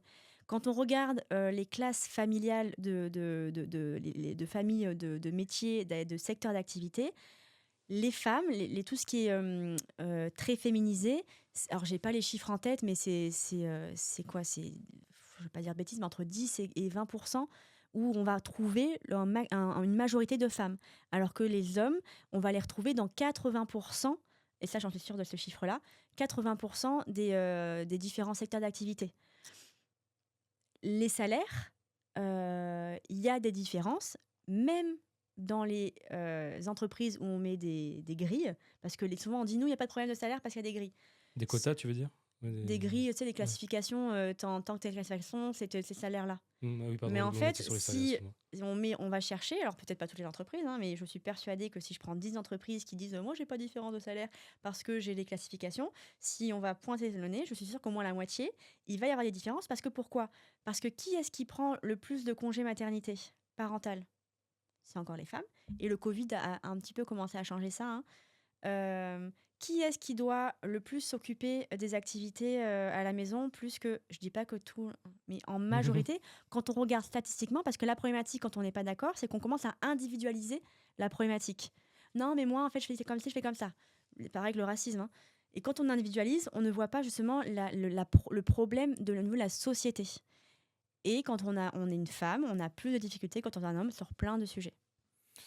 Et justement, est-ce que quand même, c'est pour le content, comme on dit, est-ce que tu as quand même voilà, des exemples de sexisme que tu peux retrouver en entreprise, de trucs assez concrets?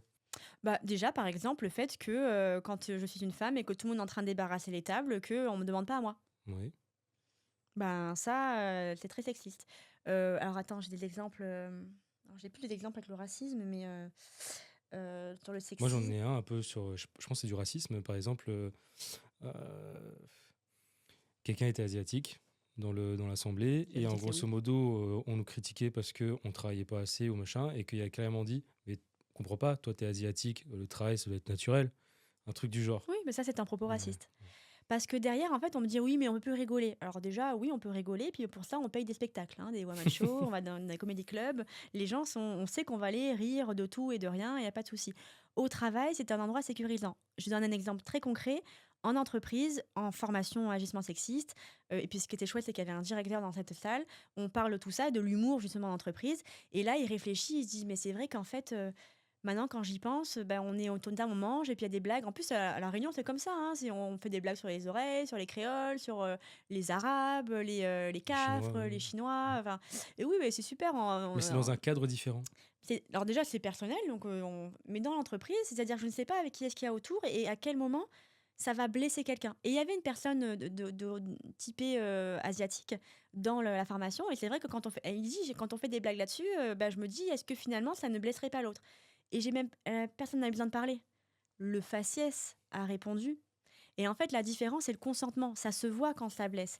Et d'ailleurs, des fois, j'entends, oui, mais ça, je le dirais pas devant un arabe.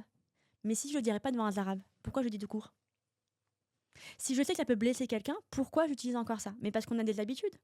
Et un homme blanc va avoir beaucoup plus moins de problèmes à trouver du travail, à s'intégrer, à avoir un logement, parce qu'il y a des systèmes hiérarchiques liés notamment à la colonisation. Et je ne suis pas une spécialiste de ça, mais moi je vous invite à lire par rapport à ça. C'est hyper, enfin surtout les blancs, je vous invite à lire par rapport à ça. C'est hyper, parce que nous on le vit pas. C'est hyper important et c'est ancré en nous et on se pose même pas la question. Quel blanc ici, métropolitain, s'est déjà dit oh mais je suis blanc moi? À quel âge on a commencé à se dire on est blanc? Je dis on, hein, parce que moi je me suis rendu compte, moi j'ai capté que j'étais blanche.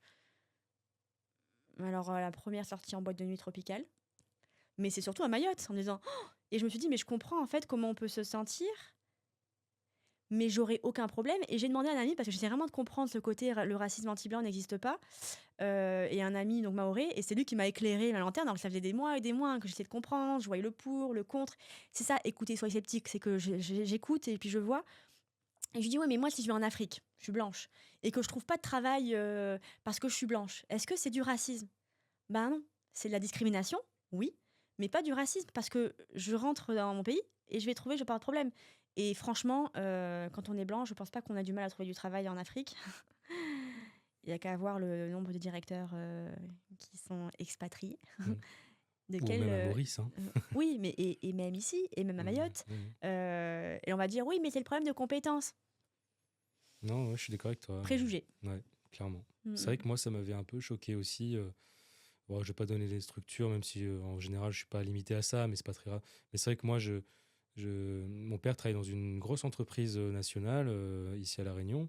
Euh, et du coup, je faisais un petit peu des jobs de vacances aussi de temps en temps en intérim, je pouvais le faire. Et c'est vrai que quand je voyais les directeurs de cabinet, les directeurs de sites, alors c'est pas 100% du cas, mais souvent, ouais, c'était des gens qui venaient de métropole et en plus, on leur offrait le logement, on leur offrait tout le truc et tout pour les enfants. Et je trouvais ça dommage, quoi. Je me suis dit, c'est bizarre. Il n'y a pas un gars à La Réunion qui est capable de faire ça, là? Mais tu sais, moi, quand je suis Mais. allée à Mayotte, et je me rappellerai toujours et je le remercierai toujours pour cette. J'avais de l'émotion quand il m'a fait ça, parce que du coup, bah, je me suis prise à Mayotte.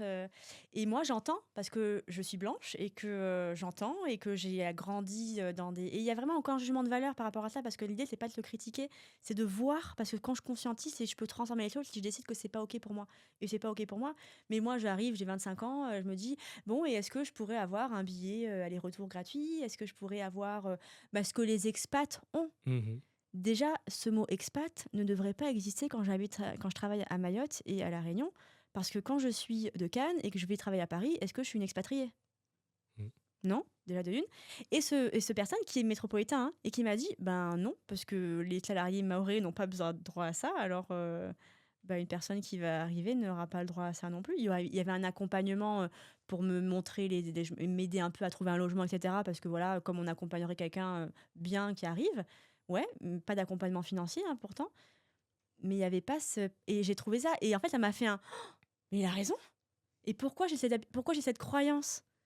Et si on arrive à conscientiser ça, et j'aurais pu me dire, oh là là, mon Dieu, mais je suis vraiment une mauvaise, oh là là, mais je suis nulle, mais pourquoi je pense ça? Et je me sens supérieure, et je me sens un. Bah, j'ai surtout vu, et je me dis, ouais, mais en fait, il a raison. Et comment maintenant je peux œuvrer pour ça? Ouais. Mais tu vois, il y a plein de choses intéressantes qui sont à dire. C'est vrai que là, on est rentré dans. Parce qu'en fait, toi, tu es psychologue du travail, mais c'est vrai qu'il faut que tu aies des connaissances sur l'humain. C'est En fait, je vous dis important ça, parce mais parce que. qu'on prépare un accompagnement pour les managers et Mhm. les personnes qui arrivent justement sur ces thématiques-là. Mhm. De la pensée blanche, la pensée de pouvoir. Et la pensée blanche n'est pas liée à une couleur, c'est lié à une posture et à un statut. Je prends souvent des exemples des séries et télé. Je regardais une série avec, j'ai perdu son nom, mais le footballeur américain là, qui a tué des gens, enfin, ou qui potentiellement. Je connais pas, non. Oh là là, je me rappelle plus son nom, mais les gens connaîtront, c'est football américain, hein. D'accord. Super connu, il est noir. Et en fait, quand il est pris dans cette... et c'est hyper intéressant à voir psychologiquement et sociologiquement ce qui se passe, il est pris donc dans cet engrenage de... on le voit comme un tueur, et qu'il est dans la justice, et lui, il se dit, mais en fait, il a jamais capté qu'il était noir. Mais parce qu'il a jamais vécu à ce moment-là, parce qu'il était dans un statut on l'a mis là-dessus, et qu'en gros, on le considérait, il habitait dans un quartier blanc, etc. Et d'ailleurs, la communauté noire disait, il a jamais intégré ça, mais parce qu'il a jamais vécu les problématiques, jusqu'à ce qu'il arrive ça. Et malgré tout, même si il était quand même vu comme un blanc, parce qu'il avait le pouvoir, parce qu'il avait la richesse, parce qu'il avait la notoriété, parce qu'il faisait des films, parce que ci, parce que ça, et c'était pas spécialement, c'était plutôt rare à l'époque. Euh, Quand il y a eu cette histoire-là, la police, on voit que et ça c'est dans toutes les, je pense que en tout ce qui est criminalité, à mon avis, on étudie ça, c'est que la supposition, c'est que c'est lui, parce que ça ne peut être que lui, et donc du coup, il n'y a aucune autre hypothèse qui s'est mis en place, et tout a été cherché, tout a été, et c'est là où la couleur de sa peau a pris le dessus, et les discriminations se sont faites, et d'ailleurs, c'est comme ça qu'il a été acquitté du procès. Mais tu vois, ça me fait Regardez, c'est pen- hyper intéressant, je trouve, à regarder Ouais, je sur vais regarder parce que Netflix. c'est vrai que je connais pas, je vais essayer de fouiller. Mais c'est comme le phénomène wokisme. Je sais pas si tu connais ce mot-là. Ah ouais, Mais je c'est connais comme ce le mot-là. phénomène du wokisme. C'est le bon pour résumer très vite parce qu'on est sur la fin de l'émission, mais c'est un peu l'idée du à l'époque les films parce que je parle de films, c'était surtout dans le monde du cinéma. Les méchants et les tueurs, les machins, c'était les noirs. Aujourd'hui, ils essaient de mettre que c'est le blanc. Sauf que le problème, c'est que tout est prévisible parce que voilà, il y a un noir, maintenant c'est que c'est le gentil parce que c'est du Ou celui wokisme, qui va mourir en premier etc. avant. Mais oui, Oui. alors ce wokisme, moi, j'ai pas compris c'était quoi ce mot. Je suis allée voir ce que c'est, et j'ai en fait, le problème, c'est de partir du principe que on fait bien avec la personne comment elle est. Mais tu vois, j'en parle un petit peu parce que le wokisme, ça touche beaucoup les collégiens, les lycéens, parce que c'est totalement dans leur génération de cinéma et de films. Demain, ces gens-là seront des travailleurs. Ça va forcément influencer leur manière de voir les choses au travail, tu vois. Pour moi, c'est on aime bien mettre des mots sur des choses. Mhm. Ça, Ouais, je c'est suis d'accord juste avec le toi. résultat de la société, elle change Mhm. On en a marre que ce soit toujours la parce même qu'en fait, chose. on a le droit d'être autre chose, on a le Mhm. droit d'être autrement, on a le droit d'être. Il y a des personnes réellement qui naissent femmes et qui sont À l'intérieur, alors après, il y a des problématiques autres et là, c'est vraiment Bah là, quand j'ai pathologique, introduit le mais mot wokisme, c'était pas dans ce sens-là, enfin, hein, ouais, mais mais c'est parti beaucoup de ça à la oui, base, oui, ce oui, c'est mot-là. vrai. Mais à un moment donné, quand je décide le wokisme, c'est juste de pouvoir la société dans les films. On prend l'exemple des films par rapport à ça, que maintenant, il Des y a beaucoup de séries, ouais, tout wokisme, ça, etc., ouais. des séries. C'est qu'on dit maintenant c'est le wokisme, du coup on voit des homosexuels, on voit des lesbiennes, on voit des. Enfin, c'est la même chose, homosexuels. On voit des trans, on voit des personnes qui sont. Enfin, c'est ça en fait Oui, qu'on oui, entend, mais en même temps, c'est la vraie vie à la base. oui, oui. C'est juste que ce qu'on essaie de nous montrer, c'est une vision et c'est une façade des gens blancs Mhm. avec certaines problématiques par rapport à ça. Et ça, c'est ce que je travaille dans mes accompagnements, c'est que ce sont les croyances et tout ce qu'on apprend et qui sont intériorisés. Et ça joue sur les conditions de travail, ça joue sur les recrutements, sur les choix de recrutement, le handicap, hommes, femmes, être enceinte, pas enceinte, congé maternité, les hommes forts, les hommes pas, les femmes elles peuvent pas. Tout ça, je prends un exemple encore pratico-pratique, le BTP, oui, mais il y a plus d'hommes parce que moi, j'ai fait 1 an par rapport à ça. J'ai fait mes 2 mémoires sur ce sujet-là, sur tout ce qui est égalité professionnelle. Et j'aime pas ce mot égalité, on va dire équité professionnelle, parce qu'on n'est pas égaux et c'est très très bien. Et je le garde en face. Et on n'est pas égaux et c'est ok. Par contre, il y a des traitements injustes en fonction des différences. Et c'est ça le problème. Euh, oui, mais les hommes, parce qu'ils sont forts, il faut porter. En fait, il y a un droit du travail qui limite le port de charge, sac de ciment, etc., à 50 kilos, un truc comme ça. Quand je suis dans le médico-social, il y a 95%, 99% de femmes. Quand elles doivent porter un corps mort parce qu'il ne peut pas bouger et la mettre de son lit, combien pèse un corps? Donc pourquoi une femme, juste le plus objectivement possible, Mhm. pourrait ne pas porter un sac ciment de 50 kilos et derrière pouvoir porter et soulever un corps parce qu'il est tombé, qu'il faut le remettre sur le lit? Et toutes ces conditions de travail ont été améliorées, autant pour les hommes que pour les femmes, parce que introduire des femmes aussi dans le BTP, ça a permis de réfléchir aux conditions de travail et à les améliorer.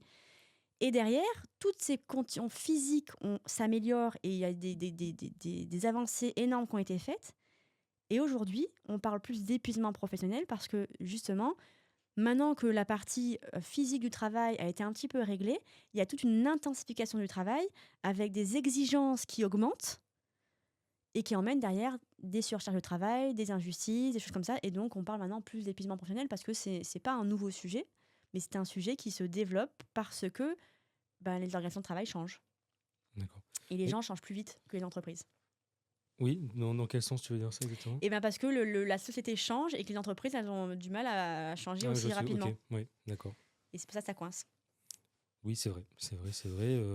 Surtout quand dans la même équipe, tu as entre guillemets quelqu'un qui est d'une jeune génération et quelqu'un qui est d'une Ouais, ancienne génération. et du coup, si je pouvais résumer mon travail, pour moi, c'est de pouvoir accélérer ce changement. Changement, cette différence. Mm. Ok, très bien. Alors, avant de terminer, de conclure l'émission, j'aime bien celui-là. C'est un oui-non par contre. Donc là, il Ok. n'y a pas d'explication. J'essaie d'enchaîner les questions aussi. Donc voilà, on va essayer de faire ça. Alors, à la base, j'avais prévu un truc de 60 secondes, mais flemme. Donc maintenant, j'enchaîne juste les questions. Donc voilà, tu es prête? Ouais, je suis prête. Tu crois en l'intuition professionnelle? Oui. Tu penses que tout le monde devrait faire un bilan de compétences? Non. Tu serais capable de refuser une mission bien payée, même mais contraire à tes valeurs? De la refuser, oui. Est-ce que tu aimes bien parler en public? J'adore. Tu penses que la santé mentale est encore tabou dans beaucoup d'entreprises? Oui. Tu rêves d'écrire un livre un jour? Oui. Tu préfères les sessions de groupe Oui. que individuelles? Tu as déjà pensé à faire un TEDx? Oh oui. Tu crois qu'on peut changer radicalement de voix après même 40 ans ou 50 ans? Oui. Tu dirais que tu fais un métier d'utilité publique? Oui. Tu utilises ChatGPT? Oui. Tu parles à tes plantes? Oui. Tu penses que le mot burn-out est parfois galvaudé? Galvaudé. Défini galvaudé, qu'est-ce que t'entends par ça? Bah, un peu, est-ce que tu penses que le mot burn-out est un peu sous-estimé, sous-représenté? Mal utilisé. Voilà. Tu bosses parfois le dimanche? Oui. Est-ce que tu dis souvent non?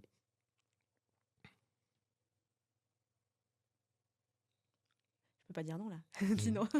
Est-ce En tout cas, j'apprends à le dire de plus en plus. est-ce que J'ai tu es appris à une le bonne, dire. est-ce que tu es une bonne coach pour toi-même? Oui. Et est-ce que tu t'es déjà demandé si c'était le bon chemin? Tous les Toi, jours. tu non, ça- ouais, très bien. Mm, mm. Est-ce qu'il y a des... Ça t'a plu le petit exercice J'adore, ouais, ouais. C'est pas évident parce que c'est vrai que des fois, je balance d'un chat GPT à l'autre qui a rien à voir, c'est pour un peu déstabiliser. Non, mais c'est sympa, Ouais. non, c'est sympa, ouais. Mais du coup, oui, est-ce qu'il y a des éléments que tu aimerais qu'on reparle rapidement ou pas Mais là, moi, je voulais finir surtout sur un peu tes projets. Alors, l'émission, on va pas se mentir, on n'est pas en direct, donc on est sur de l'enregistrement, donc essaie de te projeter. Là, en gros, ça sera diffusé sur le mois de novembre. Donc, 10 novembre, qu'est-ce que tu pourrais... Est-ce qu'il y a des... Tu fais souvent... alors, je suis désolé, c'est vrai qu'on n'a pas parlé de ton blog, mais je le mettrai en lien en description. Donc, tu écris des articles Oui, en lien avec tous ces sujets-là. ouais. Donc, n'hésitez pas à aller faire un petit tour et puis essayer de regarder tout ça. En plus, elle a dit que grâce à un article, il y a quelqu'un qui a eu un prix, etc. Ouais, Donc, je vais lire le voilà. jingle. Si vous voulez gagner des prix, appelez-moi. Donc, voilà. Donc, n'hésitez pas. C'est super intéressant ce qu'elle fait. Et j'ai aussi une chaîne YouTube parce que j'essaye de Ok. faire. Comme les gens ils lisent pas trop, c'est une croyance, hein.